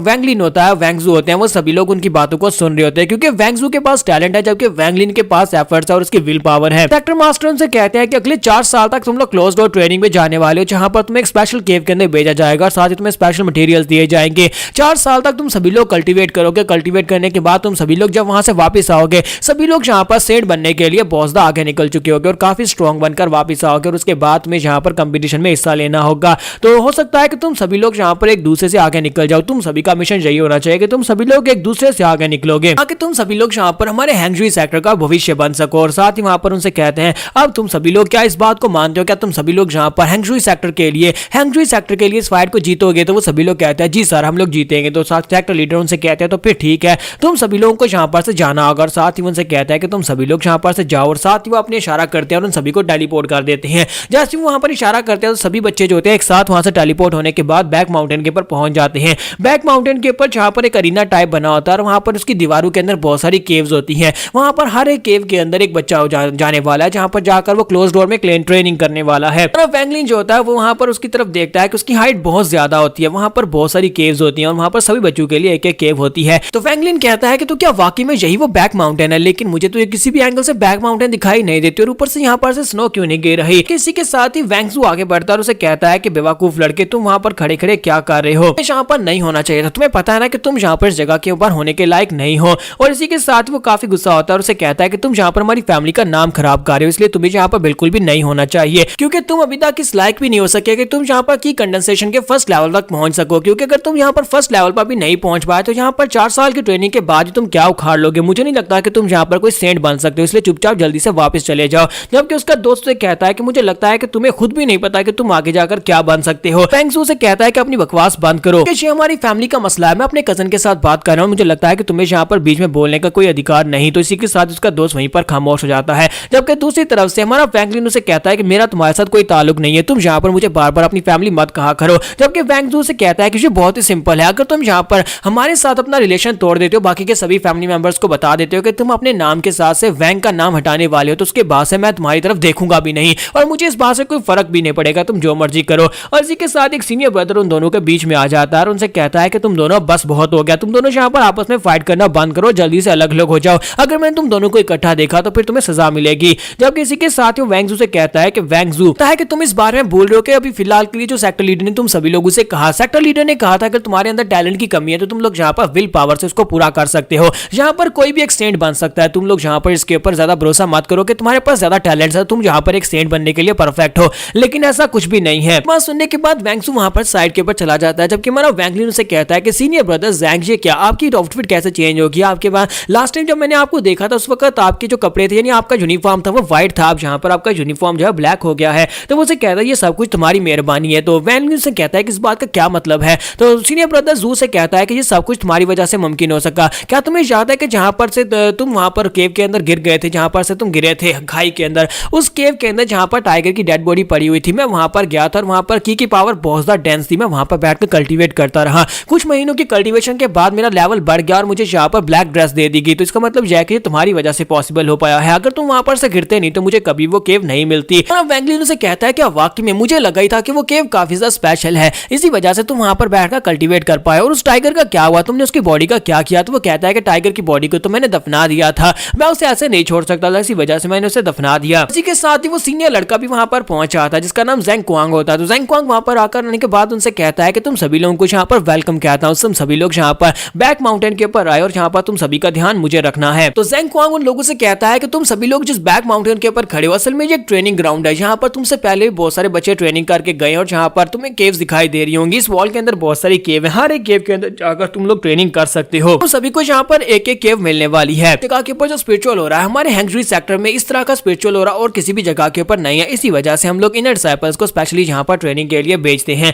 फिर साथ ही उनसे कहता है कि तुम सभी लोगों को यहाँ पर रिलैक्स करने की जरूरत नहीं है, जल्दी से यहाँ पर रेडी हो जाओ। और साथ ही वहाँ पर उन सभी के सामने बॉटल पेश करता है। वो अपनी एनर्जी के साथ वहाँ पर बॉटल्स रिप्रेजेंट करता है और कहता है कि ये लो, तुम सभी लोगों के लिए यहाँ पर जो बॉटल्स हैं, तुम सभी लोग यहाँ पर अपने लिए एक एक बॉटल उठा लो। ये बॉटल तुम्हें यहाँ पर मिलने वाली है। हम लोग तुम्हें यहाँ पर अगले 4 साल में हर साल के एंड के पर इस तरह की एक बॉटल देने वाले हैं और ये बॉटल सिर्फ और सिर्फ तुम्हें एक ही मिलने वाली है। इसी बॉटल को यूज करते हुए इसके अंदर जो पिल्स रखी हुई हैं, पिल्स को यूज करके तुम लोग अगले 4 साल तक कल्टीवेट करने वाले हो। इसी के साथ ही उन लोगों से कहता है कि तुम में से जो भी यहाँ पर की कंडेंसेशन के 6 लेवल पर पहुंच जाता है और उससे आगे का फार्मूला चाहता है, तो मेरे पास यहाँ पर 7th लेवल का फार्मूला मौजूद है। अगर कोई यहाँ पर बाई चांस 7th लेवल तक पहुंचने की कोशिश करता है, यानी 6 लेवल को पार कर लेता है, तो मेरे पास आकर फार्मूला ले सकता है। तो यहाँ पर तुम्हें इन वॉल्स के ऊपर काफी सारी केव्स दिखाई दे रही होंगी। तुम में से हर कोई एक एक केव के अंदर चला जाए। वहां पर जाने के बाद अंदर एक मैकेनिज्म है जिसे तुम इसे अंदर से बंद कर सकते हो। एक पत्थर के साथ ये केव बंद हो जाती है और उसके बाद वहीं पर बैठकर तुम्हें अकेले कल्टीवेट करना होगा। तुम लोग चाहो तो 1 साल के बाद यहाँ पर बाहर आ सकते हो और बाहर आकर अपने लिए पिल्स लेकर जा सकते हो। इसी के साथ ही सभी लोग जो होते हैं अपनी अपनी केव के अंदर जाना स्टार्ट करते हैं। जबकि इसी के साथ ही ज़ेंग क्वांग जो होता है हमारे वैंगलिन की तरफ आगे बढ़ता है और उसे कहता है कि तुम्हारा नाम क्या है।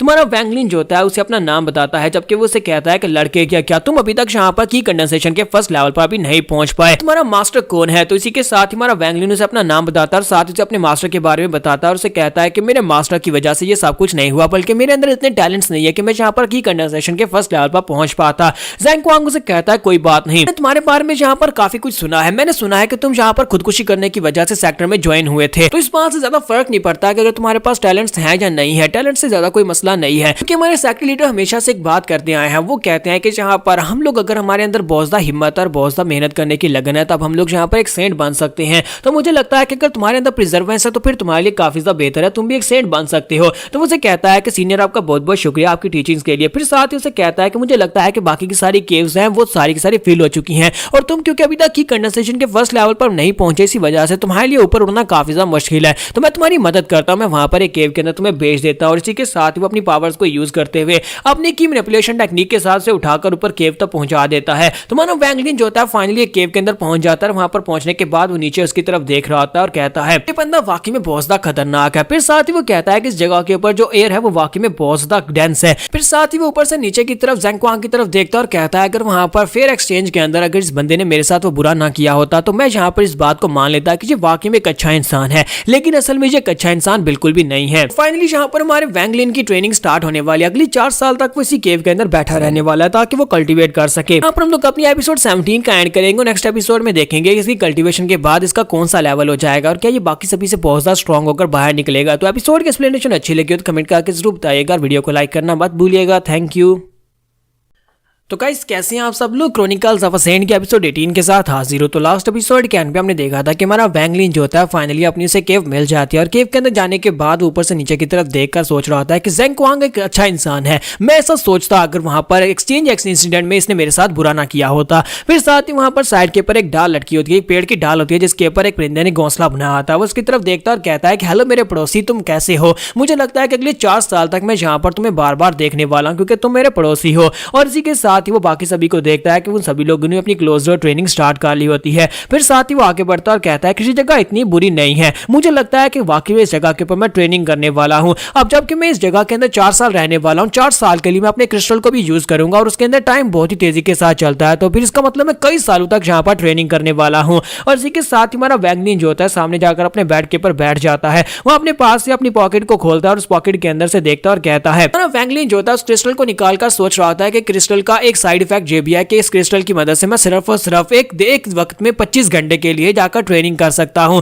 और उसके बाद तकरीबन 2 घंटे के लिए मुझे यहाँ पर से रेस्ट देनी पड़ती है और उसके बाद 2 घंटे के बाद मैं फिर से अंदर जाकर 25 घंटे के लिए ट्रेनिंग कर सकता हूं। लेकिन लगता है कि अगर मैं यहाँ पर इसके अंदर डेली के 25 घंटे की ट्रेनिंग करता हूं और बाहर की यहाँ पर टोटल 24 घंटे की ट्रेनिंग करता हूं और यहाँ पर हर 2 घंटे के बाद मैं यहाँ पर फिर से 25 घंटे गुजार सकता हूँ, इसका मतलब यह है कि बाकी सभी से डबल ट्रिपल बल्कि बहुत ज्यादा ट्रेनिंग करने वाला हूँ। और इसी के साथ ही वो जाकर लीवर खींचता है और उस केव को बंद कर देता है। है। तो केव के बंद होने के बाद नेक्स्ट सीन 2 साल के बाद का दिखाया जाता है। 2 साल के बाद फाइनली वो केव का दरवाजा खोलता है, वहां पर से बाहर निकलता है। बाल उसके लंबे हो चुके होते हैं। बाहर निकलने के बाद वो सबसे पहले अपने पड़ोसी को हेलो बोलता है, यानी उस चिड़िया को हेलो बोलता है, और इसी के साथ ही वो ऊपर से नीचे जंप लगा देता है। उसकी बॉडी के इर्द गिर्द वहां पर काफी सारी की पावर होती है। उसी की पावर को यूज करते हैं वहां पर उसके साथ वो विंग्स बना लेता है, यानी कि वो स्पेशल टेक्निक की मदद से ही अपने विंग्स बनाकर उतर कर नीचे आ जाता है। तो नीचे उतरने के बाद वो कहता है कि 2 साल की ट्रेनिंग के दौरान मैंने यहाँ पर इस केव के अंदर बैठकर ट्रेनिंग की, जिसकी वजह से मैं इस वक्त की कंसंट्रेशन के 3rd लेवल तक पहुंच चुका हूं, जिसकी वजह से अब मैं यहाँ पर अपनी की को बड़ी आसानी से जैसे चाहे मोल्ड कर सकता हूं।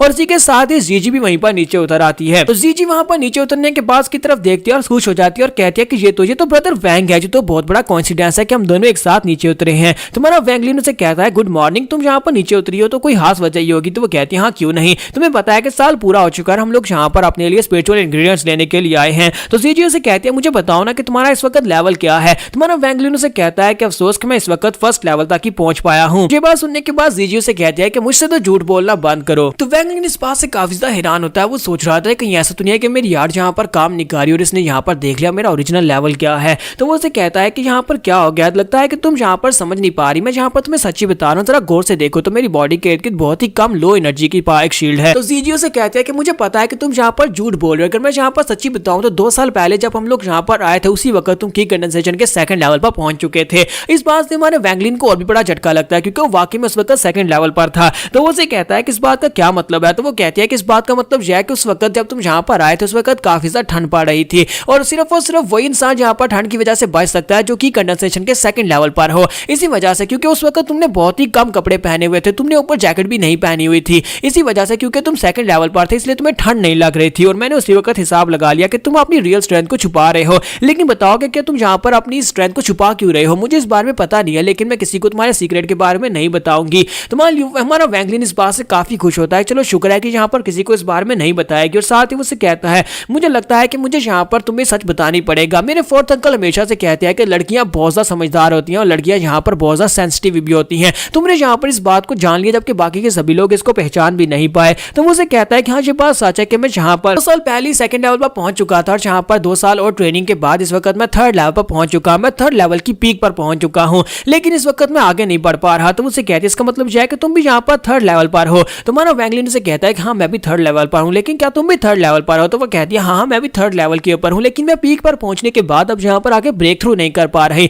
मैं 1 साल पहले 3rd लेवल पर पहुंच गई थी, लेकिन पूरे 1 साल की ट्रेनिंग के बाद भी यहाँ पर ब्रेक थ्रू करना मुझे दूर दूर तक दिखाई नहीं दे रहा। तुम्हारा वैंगलिन से कहता है कि ये क्या, लगता है कि तुम भी सेम प्रॉब्लम को फेस कर रही हो, मुझे भी वही बॉटलनेक आ रही है कि मैं ब्रेक थ्रू नहीं कर पा रहा। और इसी के साथ ही वैंगजू भी वहां पर नीचे उतर आता है। तो वैंगजू कहता है कि देखो तो यहाँ पर क्या हो रहा है, देखो तुम्हारी फैमिली के कचरे ने यहाँ पर आखिरकार 2 साल की ट्रेनिंग के बाद अपने आप को की कंसंट्रेशन के 1st लेवल पर पहुंचा ही लिया। जबकि हमारा वैंगलिन उसकी आवाज सुनते ही वहां पर बोर हो जाता है और कहता है कि ये फिर से आ गया बीच में। वैंगजू उसका मजाक उड़ाते हुए कहता है कि देखो तो जरा लास्ट टाइम इसे यहाँ पर ऊपर जाने के लिए मदद की जरूरत थी, लेकिन अब यहाँ पर ऊपर से नीचे खुद ही जंप लगा के आ गया है। तब किसी के साथ ही सीनियर उसके पीछे आकर खड़ा आ जाता है। सीनियर जैंग उसे कहता है कि यहाँ पर क्या हो रहा है, तुम लोग आपस में बहस किस बात की कर रहे हो। तो वो कहता है नहीं सीनियर ब्रदर जैंग, हम लोग यहाँ पर कोई बहस नहीं कर रहे। तो इसी के साथ ही उसे देखकर वहीं पर खामोश हो जाता है। जबकि यहीं पर जीजी उससे पूछती है कि सीनियर ब्रदर जैंग मुझे एक बात तो बताओ कि तुम यहाँ पर अगले लेवल पर कैसे पहुंचे, क्योंकि मैं यहाँ पर पिछले 1 साल से 3रे लेवल की पीक पर अटकी हुई हूँ, मैं इससे आगे नहीं बढ़ पा रही। तो क्या तुम्हें यहाँ पर इसके बारे में कुछ पता है कि हम लोग यहाँ पर इसका ब्रेक थ्रू कैसे कर सकते हैं।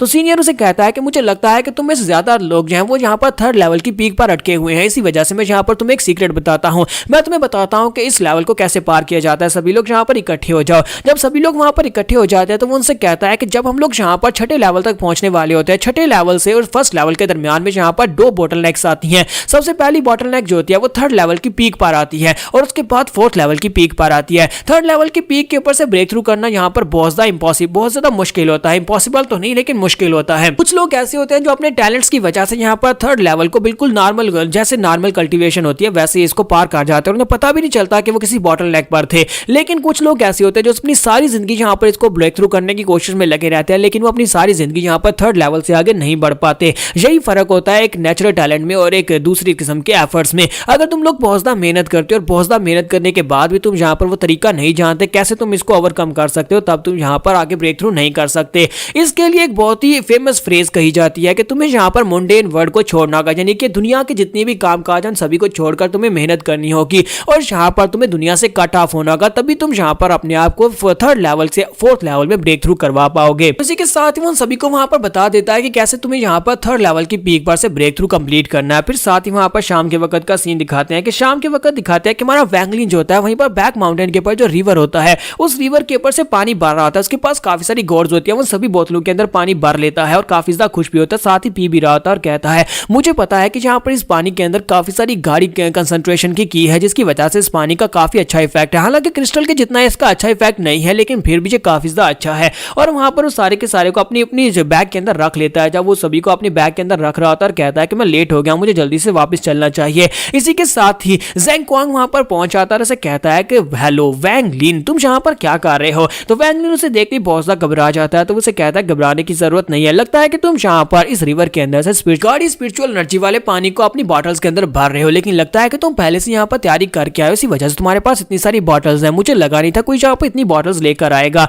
अब मुझे ये बताओ कि तुम्हें कैसे पता चला कि इस माउंटेन के ऊपर जो रिवर बहता है उसके अंदर जो पानी है वो इतनी ज्यादा गाढ़ी कंसंट्रेशन वाला है कि उसको पीकर तुम यहाँ पर अपनी एनर्जी को रिप्लेनिश कर सकते हो। तुम्हारा वैंगलिन उसे कहता है कि मेरे मास्टर ने यहाँ पर आने से पहले मुझे बताया था, मास्टर ने बताया था क्योंकि मेरे पास टैलेंट्स नहीं है तो मैं यहाँ पर रिवर के पानी की मदद ले सकता हूँ, इसी वजह से मैं अपने पास बहुत सारी बॉटल्स लेकर आया हूँ। तो ज़ेंग क्वांग उसे कहता है कि ये तो अच्छी बात है कि तुम अपने साथ यहाँ पर काफी सारी बॉटल्स को लेकर आए हो ताकि तुम यहाँ पर पानी का फायदा उठा सको। चलो कोई बात नहीं। ज़ेंग क्वांग उसे कहता है कि चलो जल्दी से वापस अपनी केव के अंदर चले जाओ, जाकर अपनी ट्रेनिंग स्टार्ट करो। उम्मीद करता हूँ कि तुम यहाँ पर अगले साल जब बाहर निकलोगे उस वक्त तुम यहाँ पर की कंडेंसेशन के सेकंड लेवल पर होने चाहिए, क्योंकि तुम 2 साल में सिर्फ और सिर्फ की कंडेंसेशन के फर्स्ट लेवल तक ही पहुंच पाए हो। तुम्हारा वैंगलिन उसे कहता है कि सीनियर आपका बहुत बहुत शुक्रिया मेरे पर इतना ज्यादा ध्यान देने के लिए। यहाँ पर अपने टैलेंट्स का और साथ इस पानी का बहुत ही अच्छा इस्तेमाल करूंगा। अब मैं जल्दी से जा रहा हूँ ताकि मैं जाकर ट्रेनिंग कर सकूं। और इसी के साथ हमारा वैंगलिन जो होता है वो जल्दी से जंप करते हुए अपनी केव के अंदर चला जाता है और साथ ही वो काफी ज्यादा घबराया हुआ होता है क्योंकि जब भी ये ज़ेंग क्वांग उसके सामने आता है उसे बहुत ज्यादा डेंजर महसूस होता है। जहाँ पर हम लोग अपनी एपिसोड 18 का एंड करेंगे और नेक्स्ट एपिसोड में देखेंगे कि यहाँ पर 4 साल पूरे होने वाले हैं और 4 साल पूरे होने के बाद हमारा वैंगलिन आखिरकार कौन से लेवल पर पहुंच जाएगा, इसकी कल्टीवेशन लेवल कहां तक पहुंचेगी।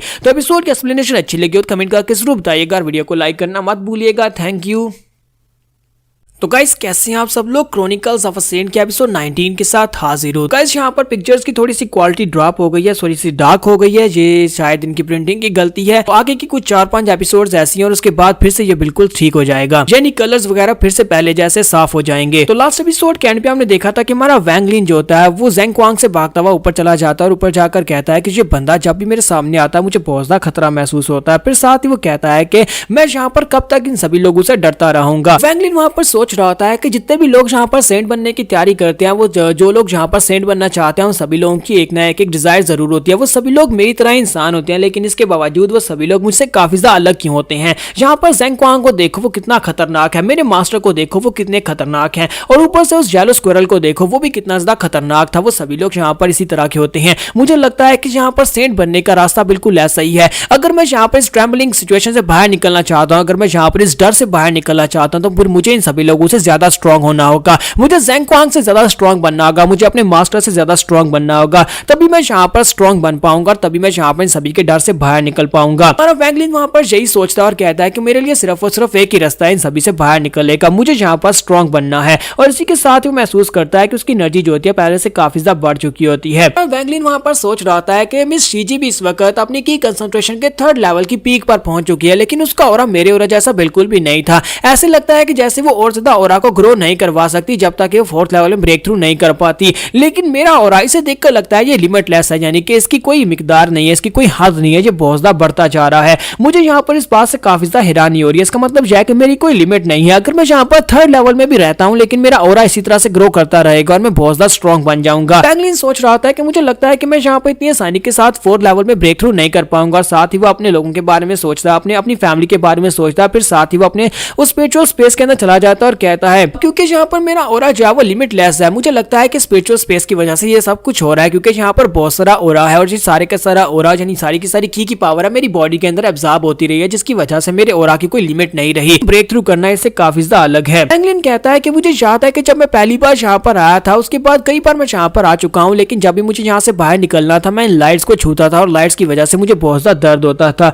लेकिन अब जब मैं इन लाइट्स को छूता हूँ तो मुझे यहाँ पर दर्द महसूस नहीं होता। फिर साथ ही वाकई पड़ता है जाकर साइड के ऊपर हाथ रखता है और कहता है कि इसके अंदर से मुझे दर्द नहीं महसूस हो रहा, बल्कि मुझे बहुत ही वार्म सी फीलिंग आ रही है। कहीं ऐसा तो नहीं है कि मैं यहाँ पर सिर्फ और सिर्फ ट्रेनिंग के ऊपर ही फोकस कर रहा था और यहाँ पर बैठकर एनर्जी को एब्जॉर्ब कर रहा था, लेकिन असल में मैं ये नहीं सोच रहा था कि वो सारी एनर्जी आ कहां से रही थी। इसका मतलब यह है कि वो सारी एनर्जी इसी गोले के अंदर से निकल कर आ रही थी, और ये सारे का सारा एनर्जी का गोला जो है अगर मैं इसी को एब्जॉर्ब कर लेता हूं तो फिर मेरा ऑरा कितना ज्यादा बढ़ जाएगा। वैंगलिन को वहां पर ये बात समझ आती है कि वो यहाँ पर जितनी भी एनर्जी एब्जॉर्ब कर रहा था असल में वो सारी की सारी इन्हीं एनर्जी के गोलू के अंदर से निकल कर आ रही थी। लेकिन अगर वो यहाँ पर डायरेक्टली एनर्जी के गोलू के अंदर से अपनी एनर्जी लेगा तो फिर तो उसका ऑरा और भी ज्यादा बढ़ जाएगा। तो वैंगलिन कहता है कि मुझे फिलहाल के लिए इस बारे में तो नहीं पता कि सीक्रेट स्पेस के अंदर कितने सारे राज छुपे हुए हैं, लेकिन मुझे लगता है कि एक ना एक दिन मुझे सब कुछ पता चल ही जाएगा। फिलहाल के लिए मेरा मिशन यह है कि मुझे अपनी थर्ड लेवल को यहाँ पर स्टेबलाइज करना होगा, बहुत सारे ऑरा को अपनी बॉडी के अंदर एब्जॉर्ब कर दिया, क्योंकि मेरे पास यहाँ पर सिर्फ और सिर्फ 2 साल ही और बचे हैं। तो मुझे अपनी अट्रैक्शन आर्ट को भी और ज्यादा परफेक्ट करना होगा।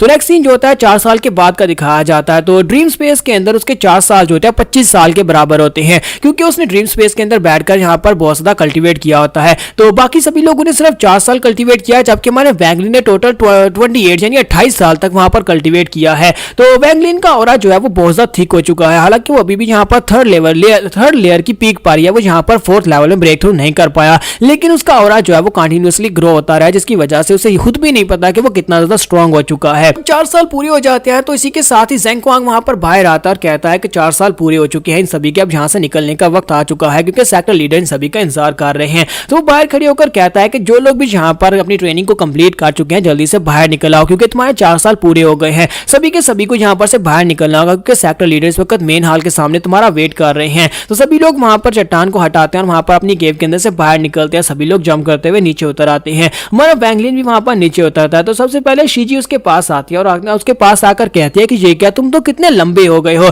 तुम लास्ट टाइम से ज्यादा लंबे हो गए। तो वो कहता है हाँ मैं लंबा हो गया, और तुम भी देखो तुम भी कितनी लंबी हो गई हो। फिर साथ ही वो उसे कहती है कि तुम यहाँ पर अपनी एनर्जी को छुपा नहीं रहे। तो वो कहता है नहीं, अब मुझे यहाँ पर इसको छुपाने की जरूरत नहीं है, तुम क्लियरली देख सकते हो कि मैं इस वक्त की कंसंट्रेशन के 3rd लेवल की पीक पर हूँ। सोच के मैं यहाँ पर 4th लेवल में ब्रेक थ्रू नहीं कर पाया। तो शीजी उसे कहता है कि हाँ मैं भी यहाँ पर 4th लेवल में ब्रेक थ्रू नहीं कर पाई। शीजी भी इस बात से काफी ज्यादा उदास होती है कि वो भी यहाँ पर 3rd लेवल को ब्रेक थ्रू करके 4th लेवल में नहीं पहुंच पाई। तो हमारा वैंगलिन उसे कहता है कोई बात नहीं, मुझे लगता है कि हमारे लिए ये भी अच्छा है कि हम लोग यहाँ पर 3rd लेवल की पीक पा रही हैं। जबकि इसी के साथ उसे साइड के ऊपर से वैंग जू की आवाज आती है। तो वैंग जू जो होता है उसे कहता है कि कचरा हमेशा कचरा ही रहता है। तो जैसे ही हमारा वैंगलिन उसकी तरफ देखता है उसे महसूस होता है कि ये कौन से लेवल पर है। तो वैंग जू जो होता है इस वक्त 5th लेवल पर पहुंच चुका होता है, यानी कि वो की कंसंट्रेशन के 5वें लेवल पर है। तुम्हारा वैंगलिन कहता है कि जो तो वाकई में जीनियस निकला, जो तो इस वक्त 5वें लेवल पर पहुंच चुका है। और इसी के साथ ही वो दूसरी तरफ ब्रदर ज़ेंग की तरफ देखता है कि ब्रदर ज़ेंग जो होता है वो 6th लेवल पर पहुंच चुका होता है। तो हमारा वैंगलिन कहता है कि यहाँ पर सभी लोगों ने बहुत ज्यादा मेहनत किया, लगता है कि इस 4 सालों में बहुत सारी मेहनत करने के बाद जिन लोगों के पास अच्छे टैलेंट है वो सभी लोग यहाँ पर लेवल अप कर चुके हैं,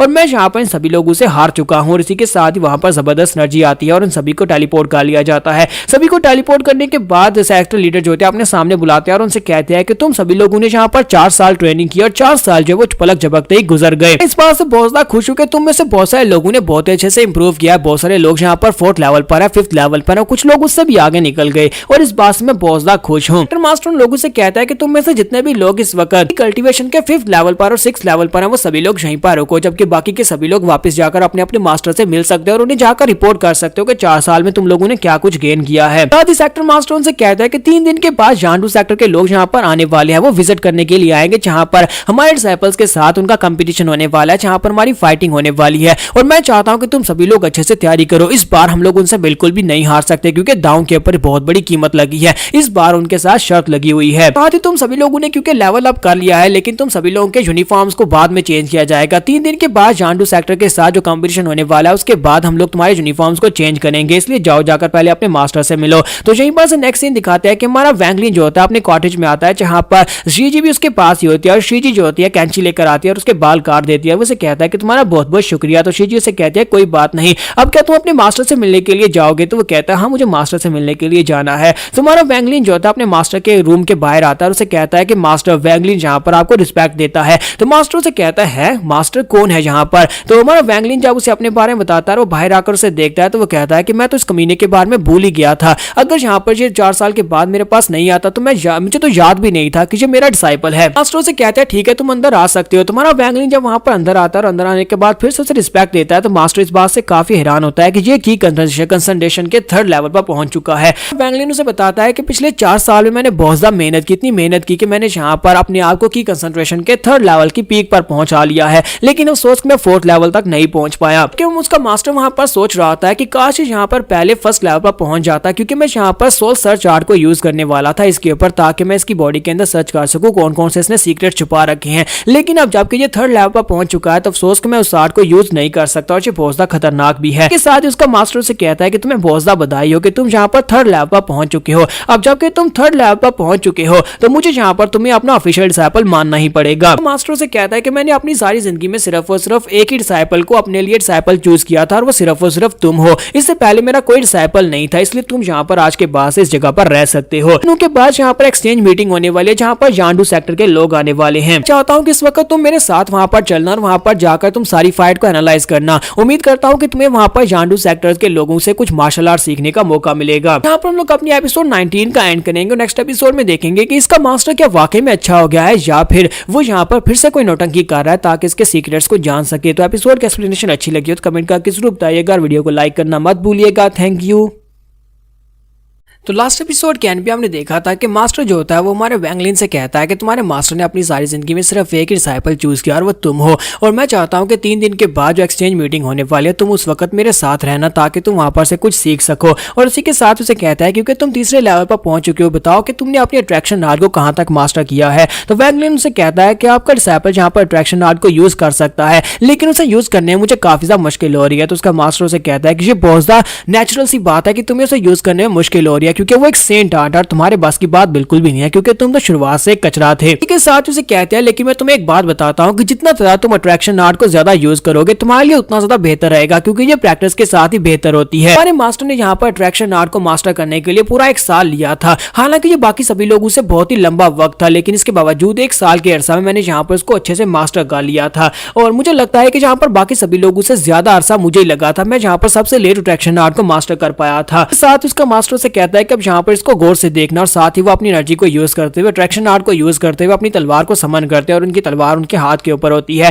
तुम्हारा वैंगलिन कहता है कि ये क्या, ये तो एक फ्लाइंग स्वर्ड है, ये तो बहुत ज्यादा कूल है। तो उसका मास्टर उसे कहता है कि अब जबकि तुमने यहाँ पर अट्रैक्शन आर्ट को मास्टर किया तो जब तुम यहाँ पर 2nd की लेवल पर पहुंचते हो तब तुम यहाँ पर एक स्पेशल टेक्निक को मास्टर कर सकते हो जिसे एक्सप्लोजन आर्ट कहा जाता है। लेकिन अब जबकि तुम पहले से 3rd लेवल पर पहुंच चुके हो तो तुम्हें यहाँ पर उसको मास्टर करने की जरूरत नहीं है, और अब मेरे पास इतना टाइम भी नहीं है कि मैं तुम्हें वो सिखा सकूं। और इसी वजह से अगर तुम यहाँ पर 4th लेवल पर नहीं हो तब तुम्हें यहाँ पर एक तलवार नहीं मिलती, लेकिन क्योंकि तुम 3rd लेवल की पीक पर हो और तुम मेरे डिसाइपल हो तो मैं यहाँ पर तुम्हें अपना एक बैच दूंगा जिसकी मदद से तुम पवेलियन में जाकर अपने लिए एक स्वॉर्ड वेपन को चूज कर सकते हो। एक अच्छा सा वेपन अपने लिए जाकर चूज कर लेना ताकि तुम वहां पर सभी के सामने शो ऑफ कर सको। मैं नहीं चाहता कि तुम अपने स्लो लेवल के साथ वहां पर कंपटीशन में हिस्सा लो, जाकर किसी से फाइट करके मर जाओ, लेकिन मेरा नाम ना खराब हो। इसी वजह से मैं चाहता हूं कि एक बढ़िया सी तलवार जाकर पवेलियन से अपने लिए चूज करो और उसे अपने पास लटका कर रखना ताकि सभी को पता चलता रहे कि तुम काफी ज्यादा स्ट्रॉन्ग हो। साथ ही उसे टोकन दे देते हैं और कहता है कि जाओ जाकर अपने लिए एक तलवार सिलेक्ट कर लो। साथ ही उसे कहता है कि तुम मेरे गार्डन के अंदर भी आ जा सकते हो, लेकिन जब तक मैं तुम्हें इजाजत ना दूं मेरी जड़ी बूटियों को हाथ लगाने की कोशिश मत करना, मेरी परमिशन के बिना किसी भी जड़ी बूटी को हाथ मत लगाना। वैंगलिन उनसे कहता है कि जी मास्टर मैं सब कुछ समझ गया, अभी जाता हूं जाकर स्वॉर्ड पवेलियन से अपने लिए एक सबसे बढ़िया सी तलवार चूज करता हूं ताकि मैं उसके साथ सभी लोगों के सामने शो ऑफ कर सकूं और सभी को लगे कि आपका डिसाइपल बहुत ही पावरफुल है। तो वैंगलिन जो होता है वहां पास से चला जाता है। उसके जाते वक्त मास्टर सोच रहा था कि मुझे लगता है कि हालांकि ये बिल्कुल बेकार है लेकिन ये ब्लफ करने में काफी ज्यादा अच्छा है, इसे देखकर लगता नहीं है कि ये कमजोर है। जब ये तलवार लटकाकर सभी के सामने खड़ा होगा तो किसी को शक नहीं होगा कि मेरा डिसाइपल एक कचरा है। तो यहीं पर से नेक्स्ट सीन जो होता है वो स्वॉर्ड पवेलियन का दिखाया जाता है। तुम्हारा वैंगलिन पहले भी इस जगह के ऊपर आ चुका है। तो वैंगलिन कहता है तो फाइनली मैं यहाँ पर दोबारा से आ गया, क्योंकि पहले जब इसका तीसरा टेस्ट था वो इसी जगह के ऊपर आया था और इन्हें पवेलियन के अंदर एंटर होना था, लेकिन वहां पर से जो स्वॉर्ड एनर्जी निकल रही थी वो इतनी पावरफुल थी कि वैंगलिन जो था वहां पर बेहोश हो गया था। तो वैंगलिन इसी के साथ ही वहां पर आता है। तो जो एल्डर वहां पर बैठा होता है उसे कहता है कि ओए लड़के तुम कहां पर जा रहे हो, तुम तो अभी तक सिर्फ और सिर्फ की कंडेंसेशन के 3rd लेवल पर हो, अगर तुम्हारे पास 4th लेवल है तभी तुम अंदर इंटर हो सकते हो, ऐसे तुम अंदर नहीं जा सकते। तुम्हारा वैंगलिन उसकी तरफ टोकन फेंकता है और कहता है कि मेरे मास्टर ने मुझे ये दिया है। तो वो एल्डर जो होता है उस टोकन को देखने के बाद जोर जोर से हंसना शुरू कर देता है और कहता है कि देखो तो जरा यहाँ पर हो क्या रहा है, मुझे लगता है कि जू ने यहाँ पर अपने डिसाइपल को भेजा है। जू हमेशा ऐसे ही करता है, जब भी यहाँ पर कोई इस तरह का मौका आता है, जब शो ऑफ करने की बारी आती है वो हमेशा यहाँ पर से कोई ना कोई बड़ी तलवार लेकर लेकर चला जाता है ताकि वो सभी के सामने शो ऑफ कर सके कि वो बहुत ही स्ट्रांग है, लेकिन असल में वो खुद भी एक कचरा है और ऊपर से उसने अपने लिए जहां पर एक डिसाइपल चूज किया वो भी एक कचरा और उसे भी जहां पर वो शो ऑफ करवाना चाहता है। उसे कहता है अच्छा ठीक है तुम अंदर जा सकते हो। उसे कहता है कि मैं तुम्हें रिकमेंड करूंगा कि तुम साइड के ऊपर पड़ी हुई 3 तलवारों में से एक चूज कर लेना क्योंकि वो सभी काफी ज्यादा बेहतर हैं। हालांकि तुम यहाँ पर उन तलवारों को यूज नहीं कर पाओगे लेकिन फिर भी शो ऑफ करने के लिए वो तलवारें बेहतर हैं। फ्रैंकलिन उसे कहता है कि अल्टर आपका बहुत बहुत शुक्रिया मुझे यहाँ पर मशवरा देने के लिए, अब मैं अंदर जा रहा हूँ और इसी के साथ ही वहां पर से अंदर चला जाता है। जबकि दूसरी तरफ से एल्टर जो होता है अभी भी उसका मजाक उड़ा रहा था और कहता है कि देखो तो जरा एक कचरा मास्टर के पास एक कचरा डिसाइपल है और हमारा वैंगलिन उसकी बातें सुनने के बाद सोच रहा था कि इसका मतलब यह है कि मेरा मास्टर बेचारा वो खुद भी एक कचरा है। हालांकि वो यहाँ पर मेरे सामने काफी ज्यादा एटीट्यूड के साथ बात करता है लेकिन सभी लोग उसके बारे में यही सोचते हैं जो वो मेरे बारे में सोचता है। तो जैसे ही हमारा वैंगलिन जो होता है वो दरवाजे में पहुंचता है, इसी के साथ ही वो एल्डर जो होता है वो साइड के पड़े हुए टोकन की तरफ देखता है क्योंकि उसकी मदद से उसने फॉर्मेशन को डाउन करना था। वो कहता है कि ये क्या मैं भूल ही गया, मैंने फॉर्मेशन को बंद ही नहीं किया और जो लड़का ये मारा जाएगा। और इसी के साथ ही बेचारा जो होता है उसे इल्यूजन महसूस होती है क्योंकि वो फॉर्मेशन जब एक्टिवेट हो जाती है तो आसपास जितने लोग होते हैं उन सभी को इल्यूजन महसूस होती है। तो वो खुद भी वहां पर नीचे ग्राउंड के ऊपर गिर जाता है और कहता है कि यहाँ पर हो क्या रहा है। वो सामने देखता है तुम्हारा वैंगलिन दरवाजे के सामने खड़ा होता है, वहां पर से बहुत ही पावरफुल प्रेशर निकल रहा होता है बिल्कुल लास्ट टाइम की तरह, लेकिन इस बार हमारा वैंगलिन बिल्कुल भी घबरा नहीं रहा था और वो आगे की तरफ बढ़ना स्टार्ट करता है। सामने से तलवारें निकल कर आ रही होती हैं, एनर्जी से बनी हुई तलवारें उसकी शील्ड के साथ टकराती है क्योंकि उसकी बॉडी के इर्द गिर्द जो ओरा होता है बहुत ज्यादा थिक होता है। वो उसके ओरा के साथ टकराकर साइड के ऊपर निकल जाती है जो डिस्ट्रॉय हो जाती है और वैंगलिन जो होता है वो वहां पर आगे की तरफ बढ़ना स्टार्ट करता है और साथ ही कहता है आज तो मैं यहाँ पर तुम्हें बिल्कुल भी नहीं छोड़ने वाला, लास्ट टाइम तुम्हारी वजह से मैं फेल हो गया था लेकिन आज मैं यहाँ पर अंदर जाकर रहूंगा। लास्ट टाइम यहाँ पर उस एनर्जी के साथ एक बड़ी सी तलवार बनी थी लेकिन इस बार वहां पर उस एनर्जी के साथ एक बड़ा सा ड्रैगन बन जाता है। जैसे वहां पर एनर्जी के साथ एक बड़ा सा ड्रैगन बनता है तुम्हारा वैंगलिन कहता है कि तुम्हें क्या लगता है कि तुम मुझे हरा सकते हो और इसी के साथ ही वो अट्रैक्शन आर्ट को यूज करता है और अट्रैक्शन आर्ट के साथ वहां पर बड़ी बड़ी आर्म्स बना लेता है और वो बड़ी बड़ी आर्म्स जो होती है वो ड्रैगन के दोनों तरफ से उसके जबड़ों को पकड़ लेते हैं और उसके मुंह को वहां पर चीर फाड़ के रख देता है। तुम्हारा वैंगलिन वहां पर एक जबरदस्त चीख मारता है और इसी के साथ ही उसके दोनों बाजू जो होते हैं वो दोनों तरफ खुलते हैं और अपनी पावर के साथ वहां पर ड्रैगन को सेंटर से 2 हिस्सों में चीर देता है और इसी के साथ ही वो फॉर्मेशन जो होती है वो शांत हो जाती है और वैंगलिन अंदर चला जाता है। वैंगलिन इस बात से बहुत ज्यादा खुश होता है और कहता है कि मुझे तो मजा आ गया, जबकि बाहर खड़ा वो एल्डर जो होता है वो इस बात से बहुत ज्यादा हैरान हो रहा था और कहता है कि आज से पहले ऐसा तो कभी नहीं देखा गया, कोई भी डिसाइपल यहाँ पर बिना फॉर्मेशन को क्लोज किए अंदर नहीं जा पाया। कुछ ऐसे एल्डर्स भी हैं जो कि यहाँ पर इस फॉर्मेशन के क्लोज किए बिना अंदर नहीं जा सकते। लास्ट टाइम जब इन बच्चों का यहाँ पर टेस्ट लिया गया था उस वक्त हम लोगों ने स्पेशली यहाँ पर फॉर्मेशन को डाउन किया हुआ था, इसके लेवल को बहुत ज्यादा डाउन किया था ताकि बच्चों का टेस्ट लिया जा सके और देखा जा सके कि इनकी प्रिजर्वेंस क्या है। इस वक्त इस लड़के ने जिस फॉर्मेशन को पार किया है वो एल्डर्स लेवल की फॉर्मेशन थी, यानी कि इतनी पावरफुल फॉर्मेशन थी कि एल्डर भी यहाँ पर आगे ना बढ़ पाए, लेकिन इसके बावजूद जो लड़का बड़ी आसानी के साथ अंदर चला गया। इसका मतलब यह है कि ये कोई कचरा नहीं है, इस बार तो इस मास्टर को यहाँ पर एक बहुत ही पावरफुल डिसाइपल मिल गया है। तुम्हारा वैंगलिन वहां पर अंदर चला जाता है, अंदर जाने के बाद से बहुत सारी तलवारें दिखाई देती हैं। तो वैंगलिन कहता है कि यहाँ पर तो बहुत सारी तलवारें, अब मैं इनमें से कौन सी तलवार को उठाऊं जो कि शो ऑफ करने के लिए बेहतर रहेगी।